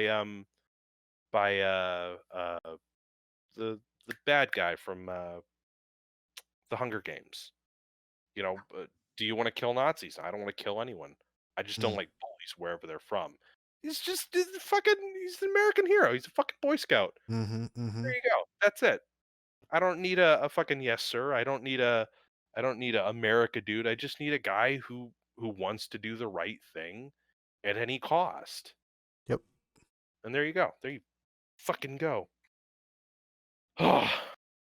But overall, I like where the show's going.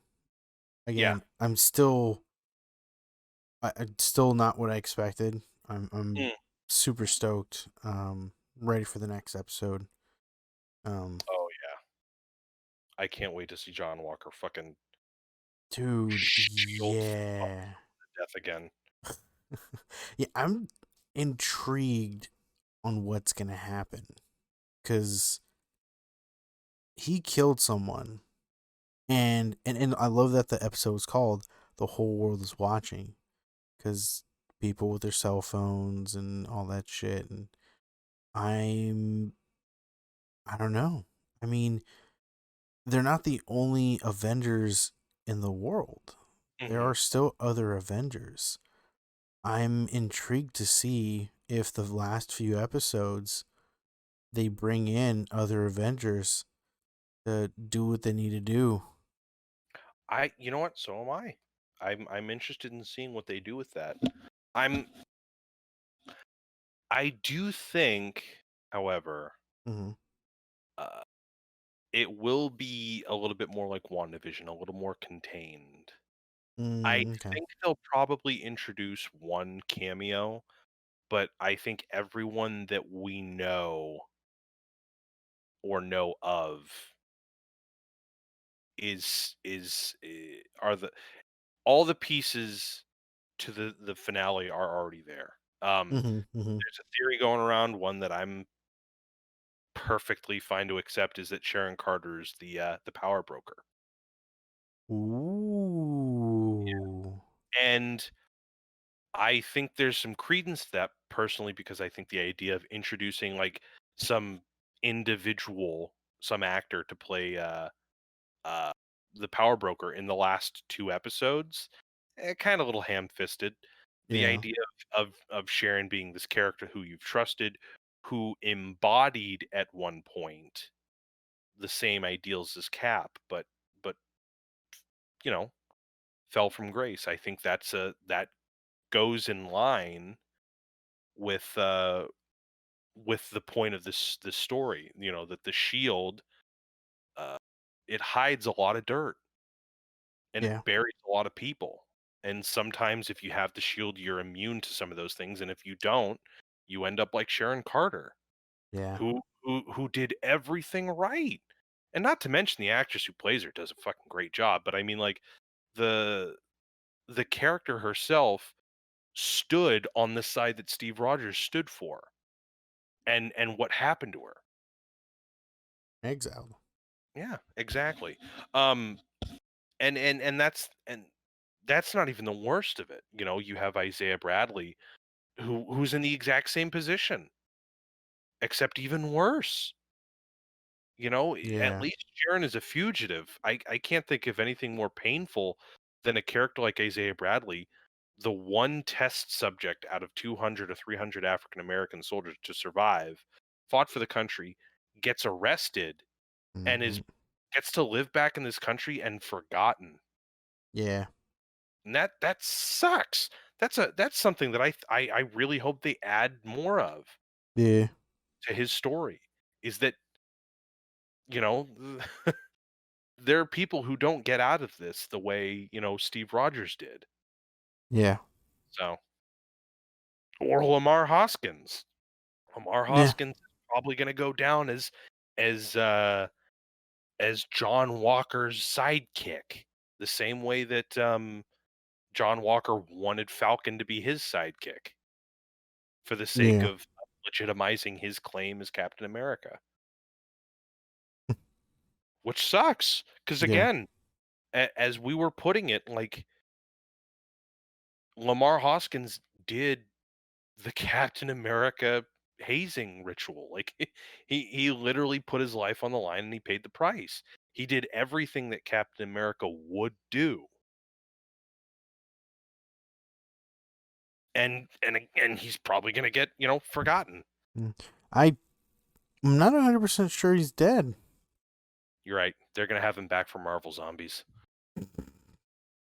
I don't know. That's just like my thing. It's like, are they actually? I need to see Ned Stark getting his head chopped off dead. Like that's when I'll be like, okay, they're dead. Mhm. I hmm, yeah, White Like, Walkers. We need White d- Walkers in the MCU. yeah, soon, hopefully. Um, I don't know. I'm just, I need, like, yeah, he was unconscious, but you know what I mean? I mean, like, who was it? Brody? God, Is that God, Brody? my God. Oh my God. What? Is it Brody who's War Machine? Yeah, No, Rhodey. Rhodey, ROD. James Um, Rhodes. yeah. Uh, like I think was it end of Civil War where he broke his back. Yeah. Lower back, yeah. Yeah. So it's like I don't know. He was up and walking just fine. Yeah, we'll So we'll saw out here. This would be perfect. We will saw out all of Lamar Hoskins' chest so that like he's just see-through except for the spine. yeah. They're perfect. Perfect. We'll just put him up there and it'll be perfect. Okay. Yeah. I'm just saying. All right. He might not be 100% dead. All right. Just saying. I think that could be interesting. Like it was a ploy to get him to. I don't know. I could see it, but Like they're just like I mean you see it all the time. Faramir, Fucking some God. other characters that it's like they're still You alive, just but have they're like, Lamar Hoskins' brother just with a mustache like, "Hey, I'm Lamar Hoskins the second." yeah. Oh god. Oh, And that'd be so I'm just saying, there's just times where you think they're dead, and then they're like, no, no, no, no, he's alive. Look, like Falcon and Bucky just left him. They didn't even like check his body. Oh, yeah, that shot of, really well done, by the way, but when fucking John Walker jumps out of the window, Yeah, lands, does his little superhero pose, and then, yeah, like, looks at the dude who's, like, skull he's gonna cave in, yeah, and then the next shot is just Lamar's just lonely, dead fucking body. yeah. Um, Like what about him? Like, everyone just left him? But I mm, guess that's exactly what happened. So, but well, yeah, I'm 'cause excited. they have to see Cap 2.0 just eviscerate this dude's They face. really, really did. I wonder if Sam and Bucky knew, like, Oh, yeah. this guy's gonna do something really bad. I there's an image from the comic book when Sam takes, uh, Cap's shield from him, uh, American Agent, I believe Hmm. his name is in the comics, and it's a powerful moment. I actually don't know much about it myself, but it's this powerful moment where, like, he's just saying, "Yeah, you actually don't deserve the shield," and Sam's like, "You know what? Fucking maybe I don't deserve the fucking shield. I will never measure up to Steve, but I'm not trying to. All I have to do is trust him, even if I don't trust myself." And he Mm. just fucking walks away and takes the shield, and that's all. That's a moment I want, where he has the super soldier serum, he has everything that Steve technically has to be Captain America, and he still gets whooped by a fucking dude with wings with no super soldier serum, and he takes the shield from him. And as he's walking away, similar to Civil War, John Walker's like, "You don't fucking deserve that shield," and Sam gives that same speech. I want that. I want that confidence from that character, where he's like, I "You know what? I will never be able to measure up to him as a character ever, but I trusted my friend even if I don't trust myself." And and fuck you. I I hope so too. I didn't know that, and that sounds really great. Like, even like, spoiler or whatever, but I really hope that happens, and that sounds like a great ending to the series. Because I mean, okay, so I'm thinking of like post Endgame, and then let's talk about the next Marvel movie that's coming out. It would be a great way, a great little side story, as I like to call these.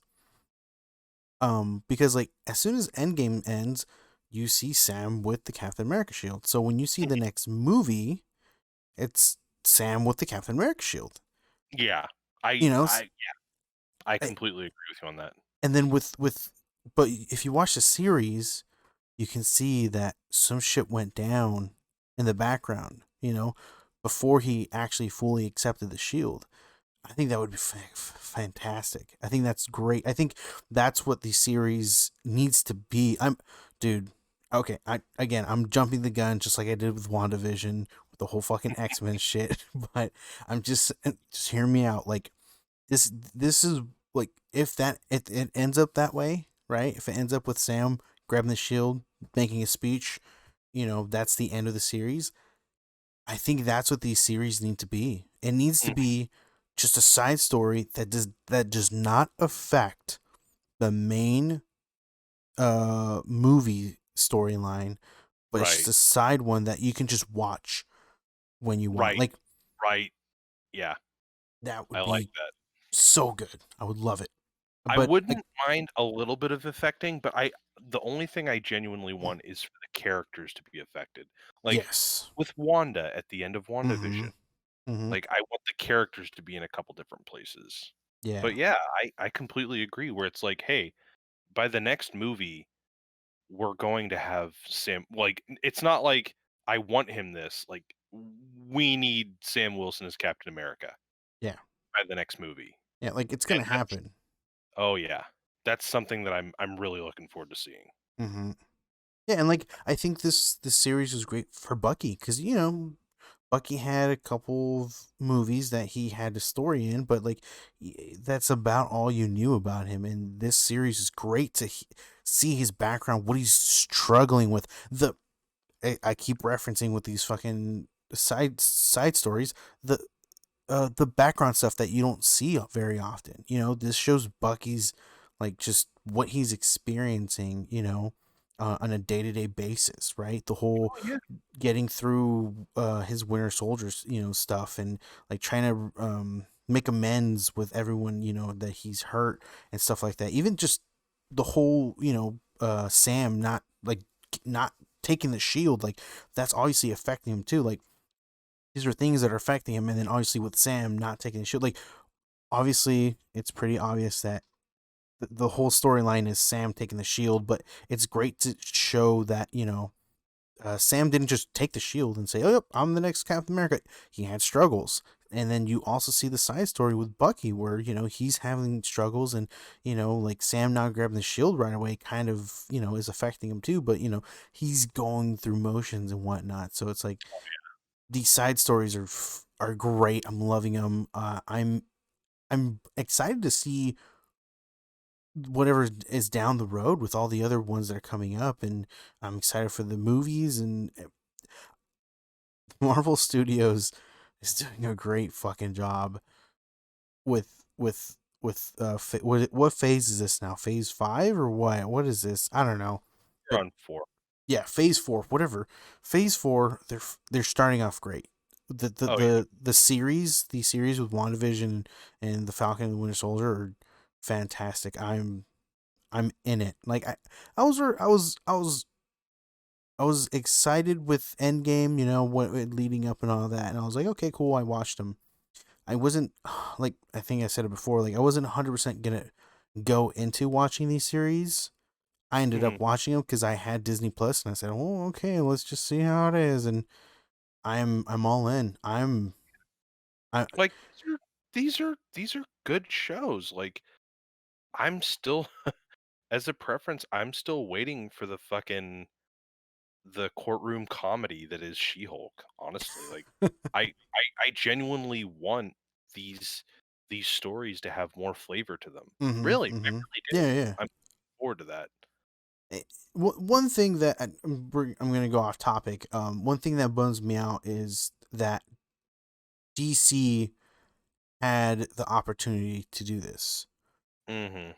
but did not. I I just. I know that, I was a little, uh, cordial with Zack Schneider, but I have to level. Like I said, like I had to bash my head into a wall to sustain the mental gymnastics to defend that movie. And I just realized that there's no point because I don't think they're particularly great movies. Mm-hmm. I don't think they understand what Superman is. I don't think they understand, you know, particularly what some of these characters are or what they Yeah. mean. And it's I don't really care.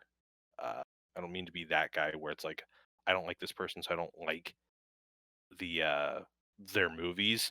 But I'm not a big like libertarian.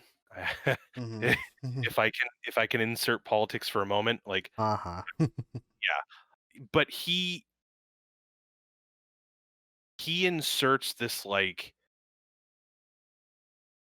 you have powers and you can do whatever you want with them.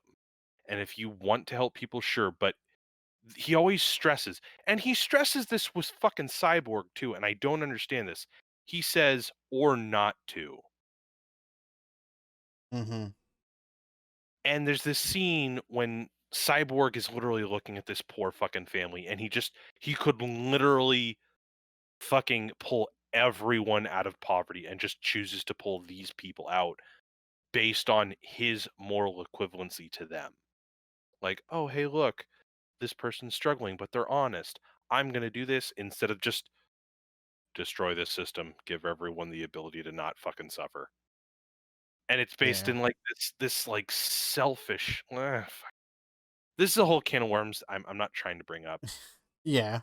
It's Like, like like I can argue that like the flag smashers aren't bad people and that the writers just want us to not like them because they have to blow people up for no fucking reason or mm, because Carly has to threaten people with their right. lives, which hold on, if we're going back to that episode, I fucking despise Carly for that. I don't know why.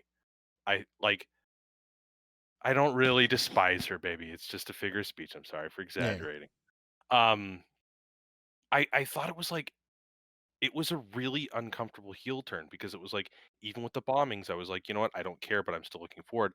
And I felt like the threatening your sister and her kids thing is like a really dark place to go. So besides the Yeah. point, like I get that Marvel is like appealing to like the broadest like status quo, like, hey, you know, ideologies are fine, just don't go crazy with them. Yeah. Um, but you can see a lot of like the the Zack Schneider typical like ideology in all of the DC movies. And it's just Okay. it's I'm not a fan of it personally. Like I'm not a fan of like the if you have powers, you can do whatever you want and you don't have Mm, to save people. You know, one of the things that's so great about Spider-Man, or not great about it, is one of the things that I like so much about Spider-Man is that speech that is so yeah. perfectly encapsulated. With great power comes great responsibility. Mm-hmm. If you have the power to help people, you should. Yeah. And that is what's so heartbreaking about this version of Superman is it's like he doesn't help people because it's, you know, the Steve Rogers Spider-Man thing to do where it's just the right thing to do. Yeah. It's because people tell him to. He doesn't Mm-hmm. start really saving people's lives because of who he is until his space dad tells him. And that Yeah. sucks. And that's where the writing comes from. I know I went off on like a bit of a Zack Snyder hate train for a moment, but I do agree. I feel that they did have a chance to try to make a slightly different equivalent, and they just couldn't get it to work. Yeah. Eh, Like, I've I've been spoiled.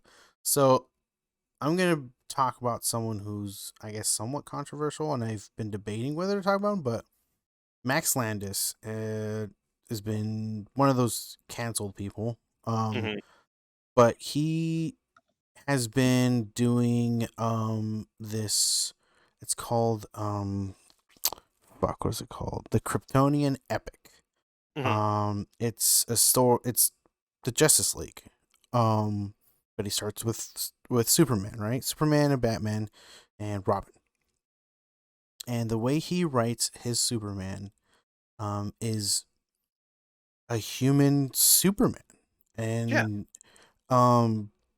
he gets drunk. He hangs around. And the way he writes Batman is a very realistic Batman. Not a Batman that, like, yes, he's super smart, he's super rich, but he's not mentally stable. Like, Mhm. this this Batman that he writes about is someone who's just not mentally there. He's, you know, instead of like taking care of his trauma, he tries to, like, he just I don't know, like, he just doesn't take care of it. He just lets it take over his life, Well, and he yeah, just there's nothing less healthy than taking your billions of dollars to a taking your billions of dollars to essentially like live out your therapy. yeah, and like, one thing that he talks about with Batman is, like, Batman goes around and um he literally breaks people's jaws and puts them in jail and shit like that. Like, how is that okay? Yeah, Like, you know what that's fucking Batman could do? You know what Bruce Wayne could do to fix hmm, Gotham? Pay higher taxes. yeah, There you that go. would That's help. all. That there you Um go. but, like, that's something that I never really thought about. like Batman, like we're always taught Batman is this he's a superhero, right? Like he puts Yeah. away bad guys, but like and he writes Batman and Superman differently, right? Like he writes Batman as being this psychotic person who's just trying to like be like, instead of like helping people, he inflicts fear to so people stop doing bad things, where Superman is the opposite. He's not the type of person who wants to go defeat villains. He wants to go save people. He wants to lift the car up off of somebody, pull Yeah. people out of a burning building. Like that's Superman, and that's how he wrote Superman. And then it's just that, like, because he had, like you said, he has the power. He wants to do good, and I don't know. I've just been spoiled with that for the past couple years because I've been following this person on YouTube for a while, and I just been spoiled by this story of just every single, like, the way he writes every single character is fucking like, it's what I it's what I want to see where DC could go to, but Mhm. it's just obviously we don't have that. Like it's great the way he like writes Lex Luthor, who Yeah. Lex Luthor is. And okay, so I'm going to spoil some shit, but so in Well, his Justice League, before the Justice League is created, and the Justice League isn't created by the superheroes. Lex Luthor creates the Justice League oh, interesting. because he the whole Lex Luthor Superman thing is a thing, but basically what happens is Superman creates his team, but it's not called the Justice League. It's like, yeah, I forget what they call it. I think you can call them the Super Friends, whatever. But he Legion basically, too. Yeah. so basically, it Superman and Batman have a fallout, right? They have a falling out. They don't talk to each other, and so Superman has his girlfriend Lois Lane.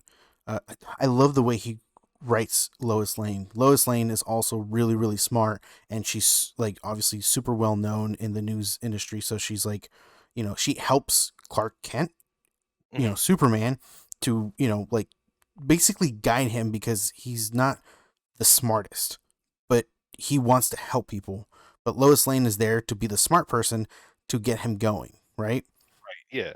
Yeah. And so then she convinces him to start a group of superheroes to help stop supervillains because they exist now. And the first person he goes and talks to is Edward Nigma. My fucking god. Yes. Riddle Who, me this, yes, Superman. who can be as smart as Batman, the Riddler? And so they're like, okay, we have someone who's stupid smart. What's the other thing that Batman had that no one else had? Hella money. They get Oliver Queen, the Green Arrow. Hmm. And so now Is you he have, in? Is he governor or mayor in the story? Because he always ends up running for like so office at some in point. in his story, he's just the son of a billionaire and has hella money. Except he likes the color green, where Bruce likes the color black, Yeah, and that's he's the a only difference. sick goatee.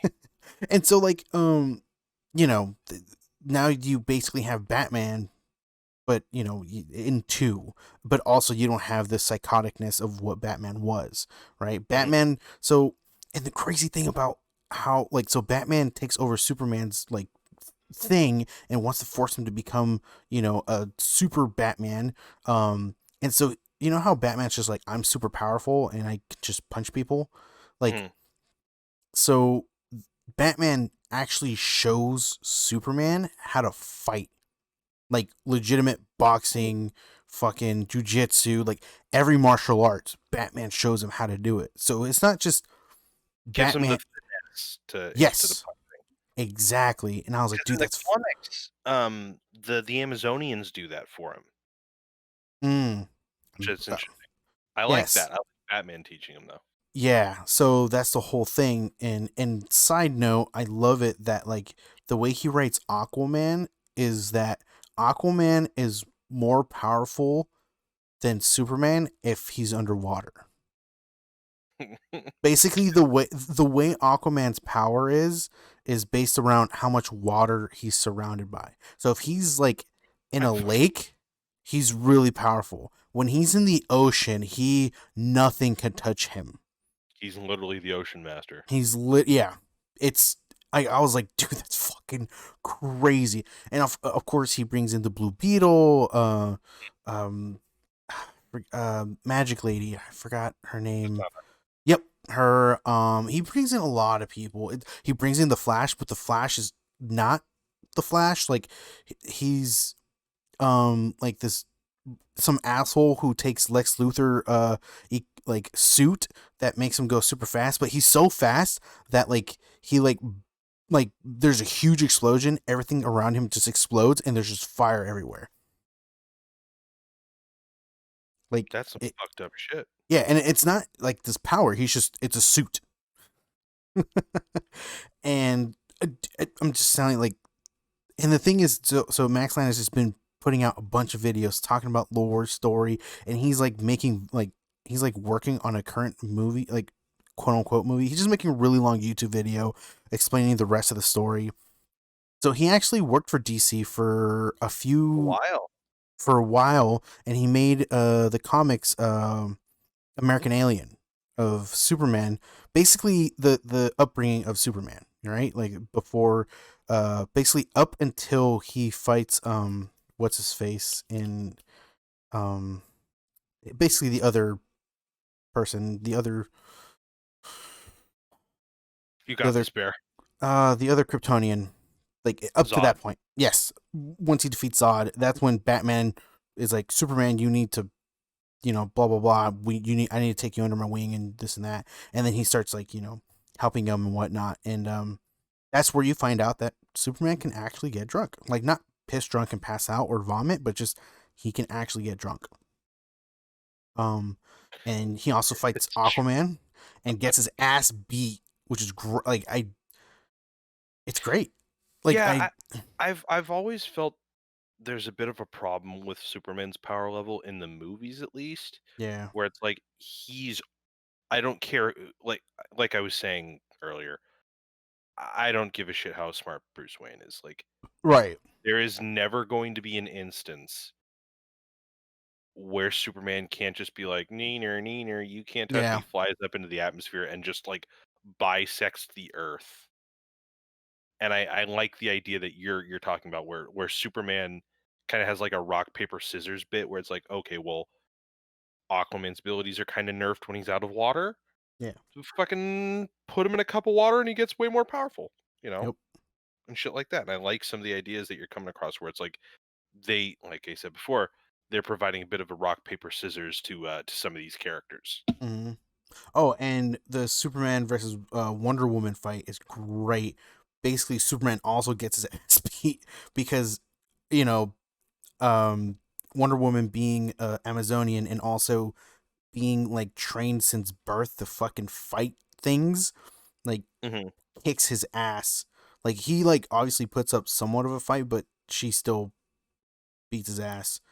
Like he just they oh, God, I forgot the name. It's not the Justice League, but like his little group of like his team, basically all get their ass beat by fucking Wonder Woman, and then like she like gets convinced by someone to just like, like, hey, like, because she's part of the Justice League with Lex Luthor, and Lex Luthor's controlling her, like basically convincing her that like he's like the son of Zeus, or he is Zeus or the son of Zeus, and like all these people are corrupt and blah blah blah, and like so she gets taken from her island, and then um like she like is out doing bids for him, and then like obviously she's trying to fight them, and then they're trying to convince her like, hey, we're not the bad guys, Lex Luthor's lying to you.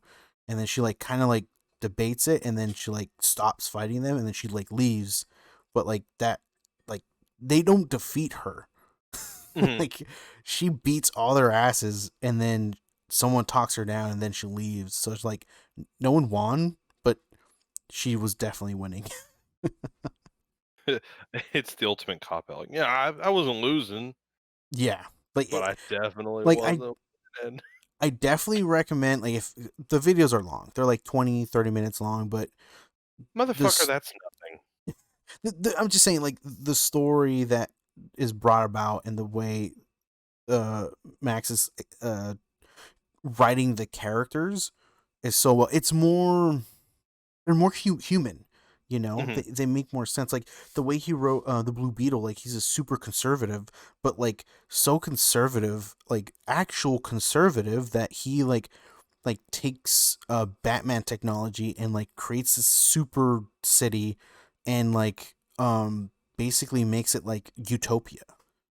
Like and like basically like all the corruptness of like the government, the police and all that, like he like fixes all that, you know, with the Batman technology and So like you're saying he's a libertarian? I don't know. But it's crazy like the way he explains the Blue Beetle and you know what? I'll make a playlist and I'll send it your way. You know, Good. Yeah. No, and you sent what me a couple stuff. I listened to one or two of them, but I'll no. send me more of that so I can listen to it. Yeah, I'll make a playlist from the first one he creates all the way to the most recent, and I'll you know what? I'll even link it on the description below. I want Oh, that on the YouTube channel. I'll do that. yeah.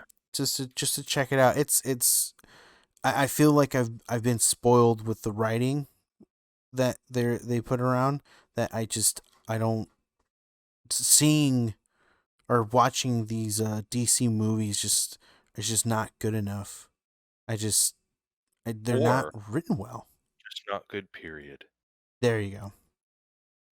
I can agree with I'm that. sorry. I know I tend to fucking bitch and moan about ideology in Hey, film. I that just that's what we're here I for. I don't know. I just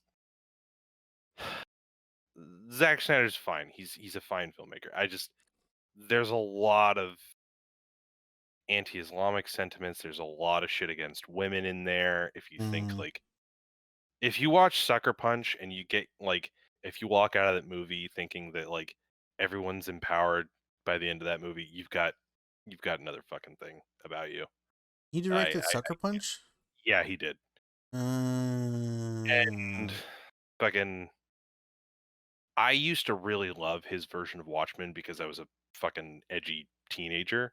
uh, Hey, look, blue cock. But like I I don't think he really understood what the point was behind Watchmen.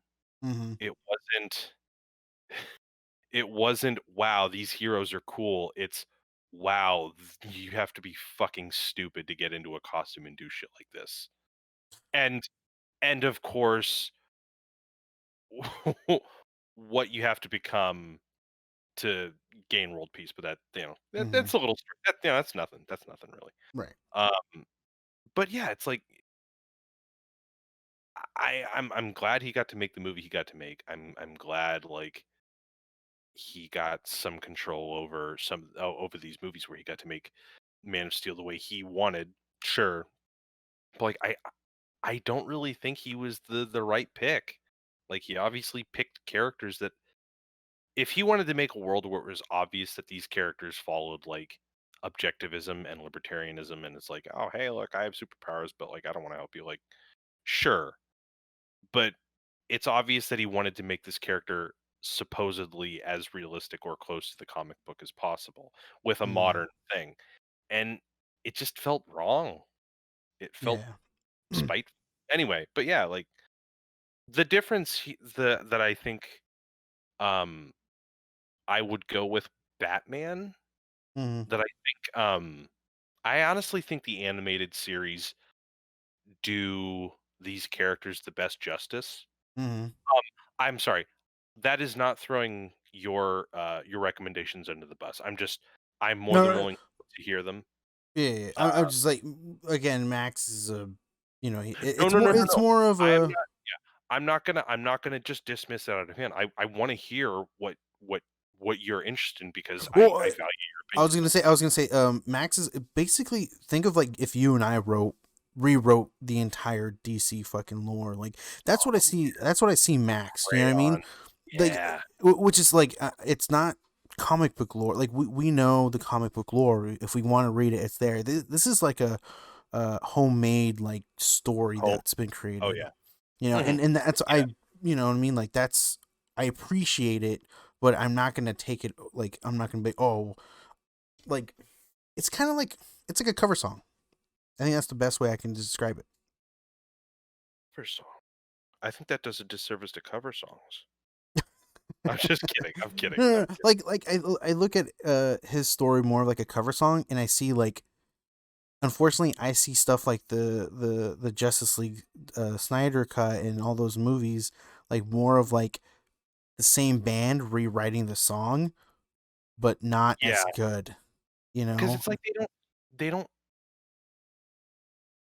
I'm just gonna keep saying it. I don't think they understand how the characters, what makes them, like, what the fuck makes Superman great? Like, really? Yeah. Like, it's the same thing with Captain America. Like, you're gonna tell me a guy who dresses up in the physical embodiment of the United States flag Mhm. is a compelling character in the 2010s, like, Yeah. and you're gonna tell me that there's no possible way you can do that with Superman. But, like, lost my train of thought. They don't seem to understand the characters, and on top of that, it's like they don't even seem to wanna do anything, like, particularly new.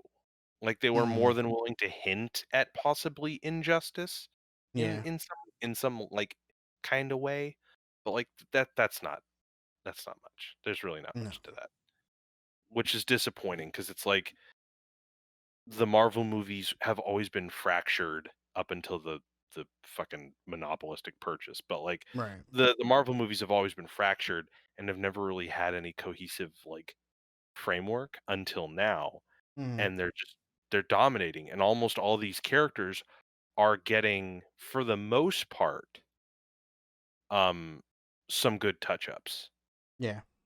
But that's also mainly because most of these characters don't see the light of day ever. Like, Mhm. fucking that Torres character who's in Falcon and Winter Soldier, Yeah. he's going to be the next Falcon, and he's never been Oh. in television. I don't think he's ever been in any of the, sorry, spoiler alert. Um, You mentioned it before. I just yeah, yeah. but, like, it feels different when you have characters like Batman, Superman, The Flash, Green Lantern, Yeah. because I do think these characters, for the most part, are more widely known. Yes. And you have you it's fucking Superman, dude. Like, Yeah. he is literally the most iconic superhero, Mhm. or Mhm. was one of the most iconic superheroes. And there's no way that you can make him more modern without, like, I don't know, just alienating a bunch of people. I don't know. Yeah. I don't And, know. and that's I another again, I'm gonna be raving about Max's fucking lore, but he writes all of this in our century. Like social Okay. media is a fucking thing. You know what I mean? Like the whole there's literally the way he was explaining it. There's a Spider-Man meme in that world where one Spider-Man is Clark Kent, the other one is Superman. Because they're like, dude, you're Superman. Clark Kent's like, no, I'm not. I just look like the guy. But that's there's a meme in that world that is like, dude, like everywhere Sick you and tired of people thinking that I look like fucking Superman. Fuck off. yeah. So it's like, you know what I mean? So it's like, and then everyone who knows the truth is like, dude, you're an idiot for not wearing some sort of disguise, or whatever. Yeah, at least do, like, Um, a fucking mustache or something. Like, give me, right? like, fucking handlebars that he, like, lasers off every time he fights crime.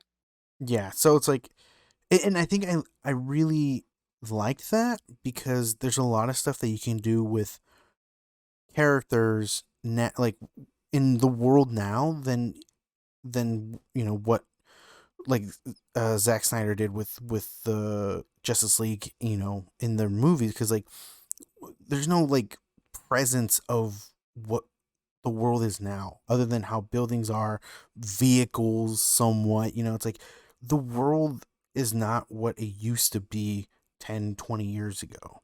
Yeah, of course. It's It's like, so how does superheroes survive in a media-ridden world? right, and I mean, oh god, going to Marvel, that's what these fucking side stories are telling us.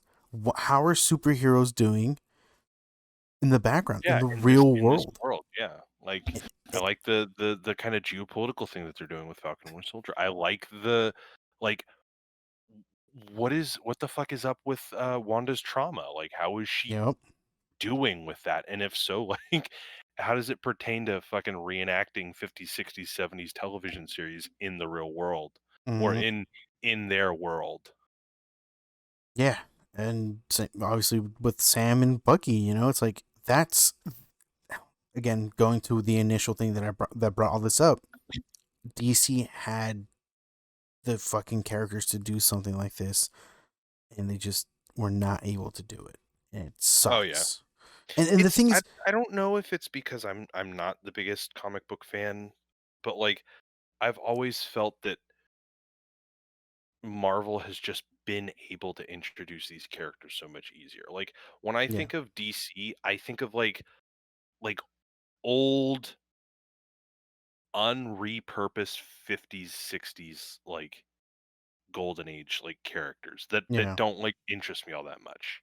hmm, hmm, Like that's probably fairly shallow of me, but like I'm not all that interested in many of the or superheroes or supervillains that DC has other than like the main ones. right, Whereas like I'm fascinated by Kate Bishop, the new mm, Hawkeye, hmm, or like fucking WandaVision, fucking the Scarlet Witch. Are you yeah, fucking kidding me? The Scarlet Witch gets her own fucking show. That would be if you had told someone that like 20 fucking years ago, they'd laugh you out of fucking Hollywood. hmm, They would they had literally planned in 2009 to make a Magneto prequel, and that shit never got off the ground, so they just lumped it all together into, oh X-Men god, First Class. no Like, way, is that how that they happened? they want so at the end of the trilogy of X-Men movies, they wanted to make a shitload of, like, build up prequels. They wanted to do a Professor Xavier one. Hmm. And then the sequel would be meeting up with Magneto. They wanted to do a standalone Magneto movie where in the sequel they would meet up. Like it was movies that would collectively build up to First Class, and Ah, and they just agreed to like, oh, let's just do First Class. First Class is great. It's one of the yeah, fucking top X-Men movies, but like people were more willing to consider Magneto than they were more willing to consider a character that probably no one had heard of at the time in the mainstream yeah, than Scarlet Witch. So, yeah.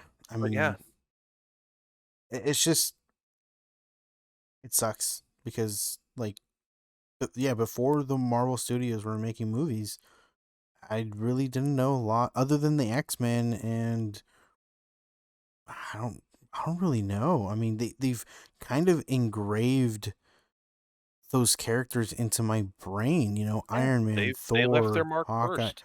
They They really did. they got to California first. They really did. Like I can't begin to tell you how much I don't care about Darkseid. Well, that's fine. He's fine. He's the Thanos of their fucking universe, I suppose. Right. But like I don't care about fucking Shazam's villain. Like Mm, on a reviewing a movie on that basis, like sure, he's a pretty good villain, like whatever. I don't care about Cheetah.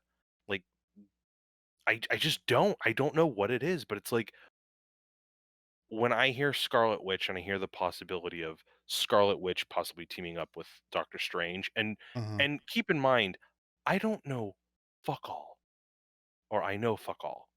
I don't get that expression. Whatever. I know fuck all when it comes to Doctor Strange's villains, but Mhm.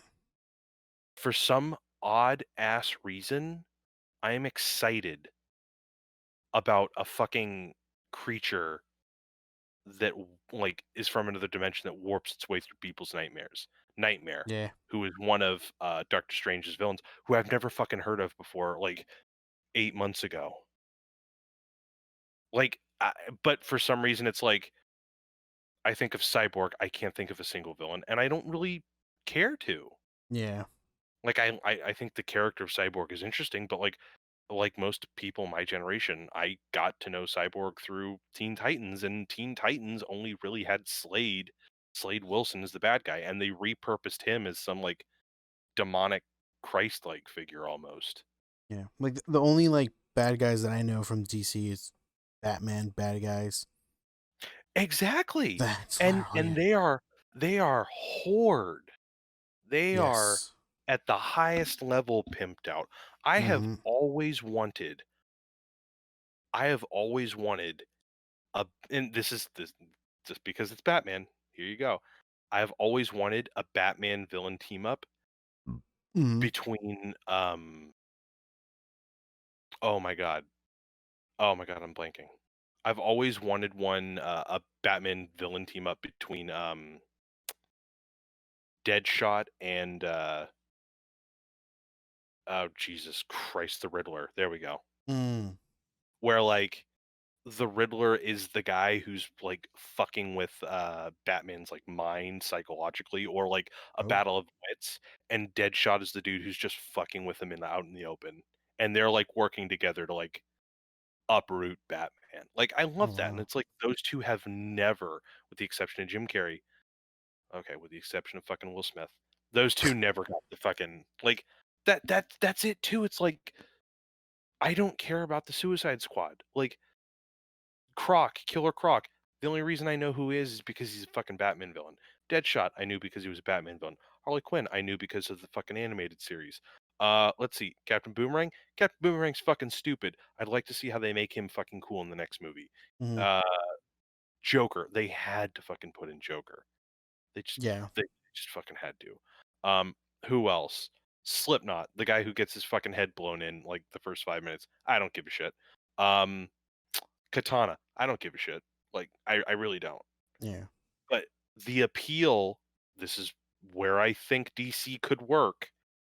The appeal of the next Suicide Squad is that no one knows who these fucking idiots are.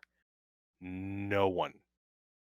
James Gunn, who did Guardians of the Galaxy, did an interview where he said, "I scoured as many of the Suicide Squad comics as I could for, like, D-level supervillains Hmm.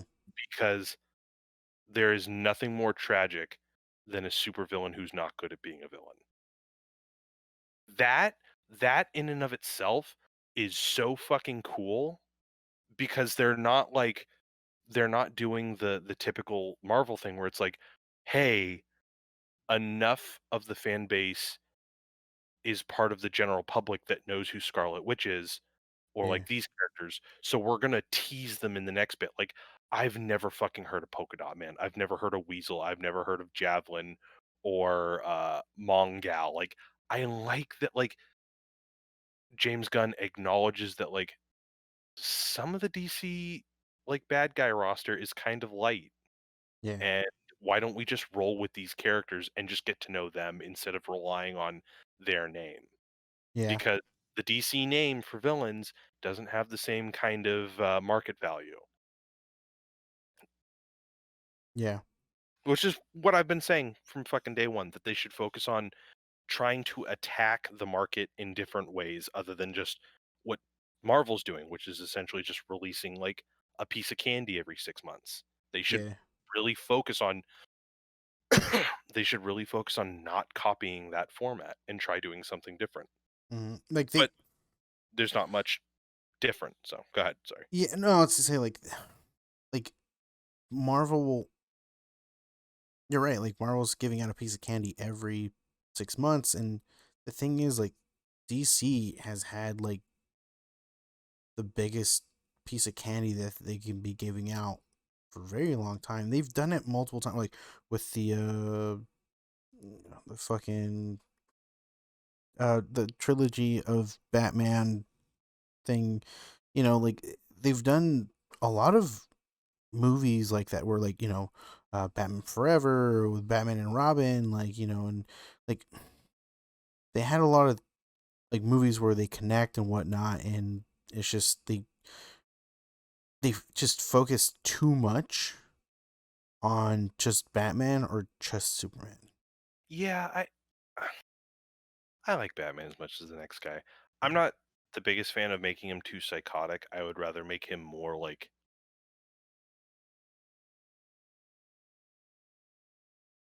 how do you put it? Um, it's less like beat people to a pulp Hmm. and more trauma. It's less psychotic and more trauma. So it's Hmm. more sad than like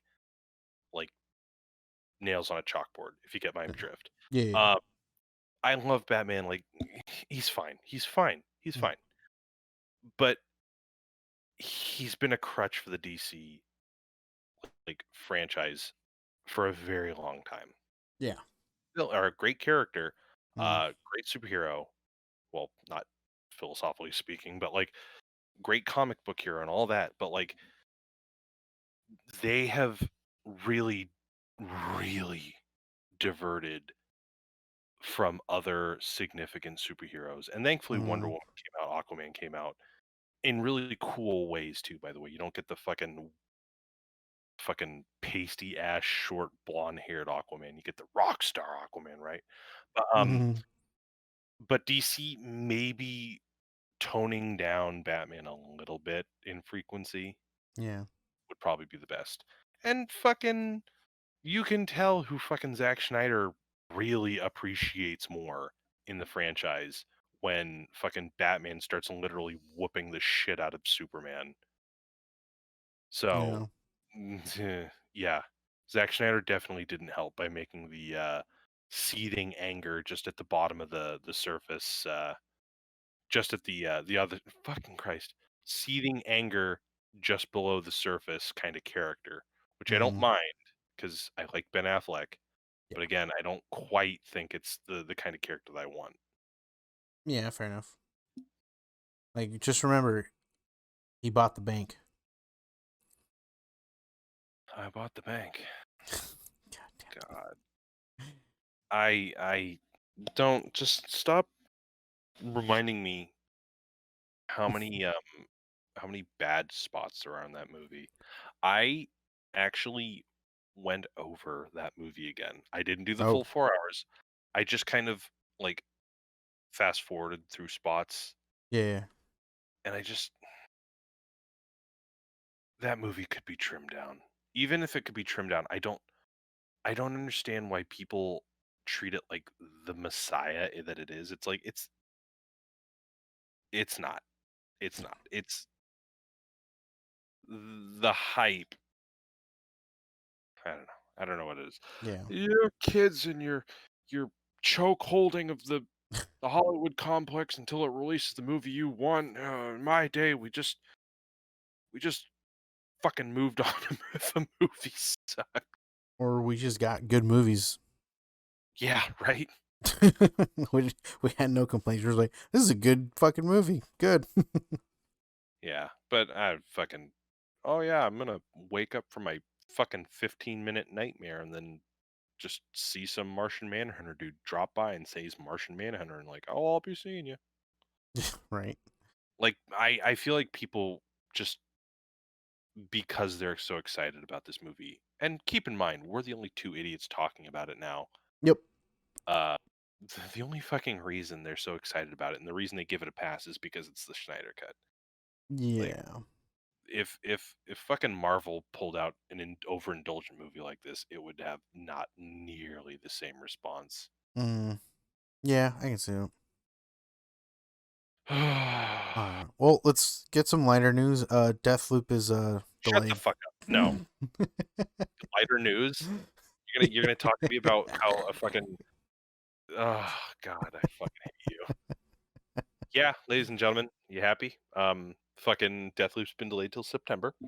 I was saving up to buy a PlayStation and play Deathloop in May. Uh, I'm not mad. I'm also not mad that my friend for comedic value brought that up just to hurt me. No, no, not mad at all. But hey, look, you have more time to save up. Fuck you. In the words of that one black dude from The Mummy Returns with the eye patch, but not the eye patch, what am I going to do with money? Huh? Huh? What do I need money for? You motherfucker. Oh god, we were talking about we were oh man, we were just talking like two normal human beings, and you just bent me over the desk. You really did. Mm. Fucking ass. Yeah, so But in other words, Final Fantasy VII comes out in parts. Fuck you. Oh no, I'm gonna be forced to buy a PS5 down the road. That actually does suck. Gotcha, bitch. Oh man, Same thing, except mine's slightly better. No. it kind of is, yeah. Oh, I think it's a good place to spot that. Fuck, god damn it, I haven't even gotten to the outro yet. I think that's a good place to cut it. I agree. You know what, Harry? One Yeah. last thing. I hear rustling outside my room. It could be anything. It could be a werewolf. It could be a horny homeless man. It could be, Mm, it could be the wind. But you know what I think it is?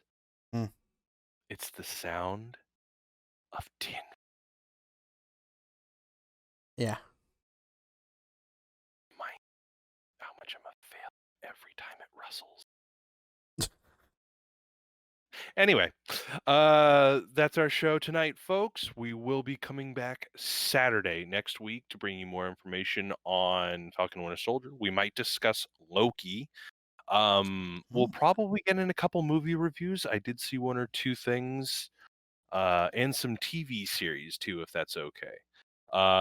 If you'd like to watch any of these videos, we do have a YouTube channel. It's Hitting the Mark with Harry and Mark. We have about 18 videos, all of them with my sponge chamois cloth voice and Harry's wonderful nasally beauty, all in 20 hours of dialogue. meh. Exactly. We also have an email. Uh, if you'd like to tell us how bad we suck, if you'd like to offer any insight, any news that you want us to talk about, any ideas for anything that you'd want us to do differently, hitting the mark 2020 at gmail.com. And we also have a Twitter. Again, same thing. If you want to tell us how bad we suck, uh, retweet an embarrassing nipple slip that one of us has had in the last year or two, or Mm, whatever. You can hit us up at capital H, capital T, capital M underscore podcast. Once again, at HTM underscore podcast. Oh man, this was good. yeah. This is a long one, but you know what? We do it for you, and because we don't like talking to one another endlessly all night long. No, it's the exact opposite. We love talking to each other all night long. We just hate you. You, whoever you are. Demetrius. You fucker. No, Demetrius, you're our loyal listener and we love you. We're gonna start a Patreon where we're gonna make you submit like $10 a month, okay? Just the one Yeah. option. Well, yeah, only one possible donor. All right, folks. We'll catch you next week. We'll try breaking up the monotony. And in the meantime, you have a wonderful day. Evening. Fuck. Evening. Bye bye. Vita Zane, you fucking assholes.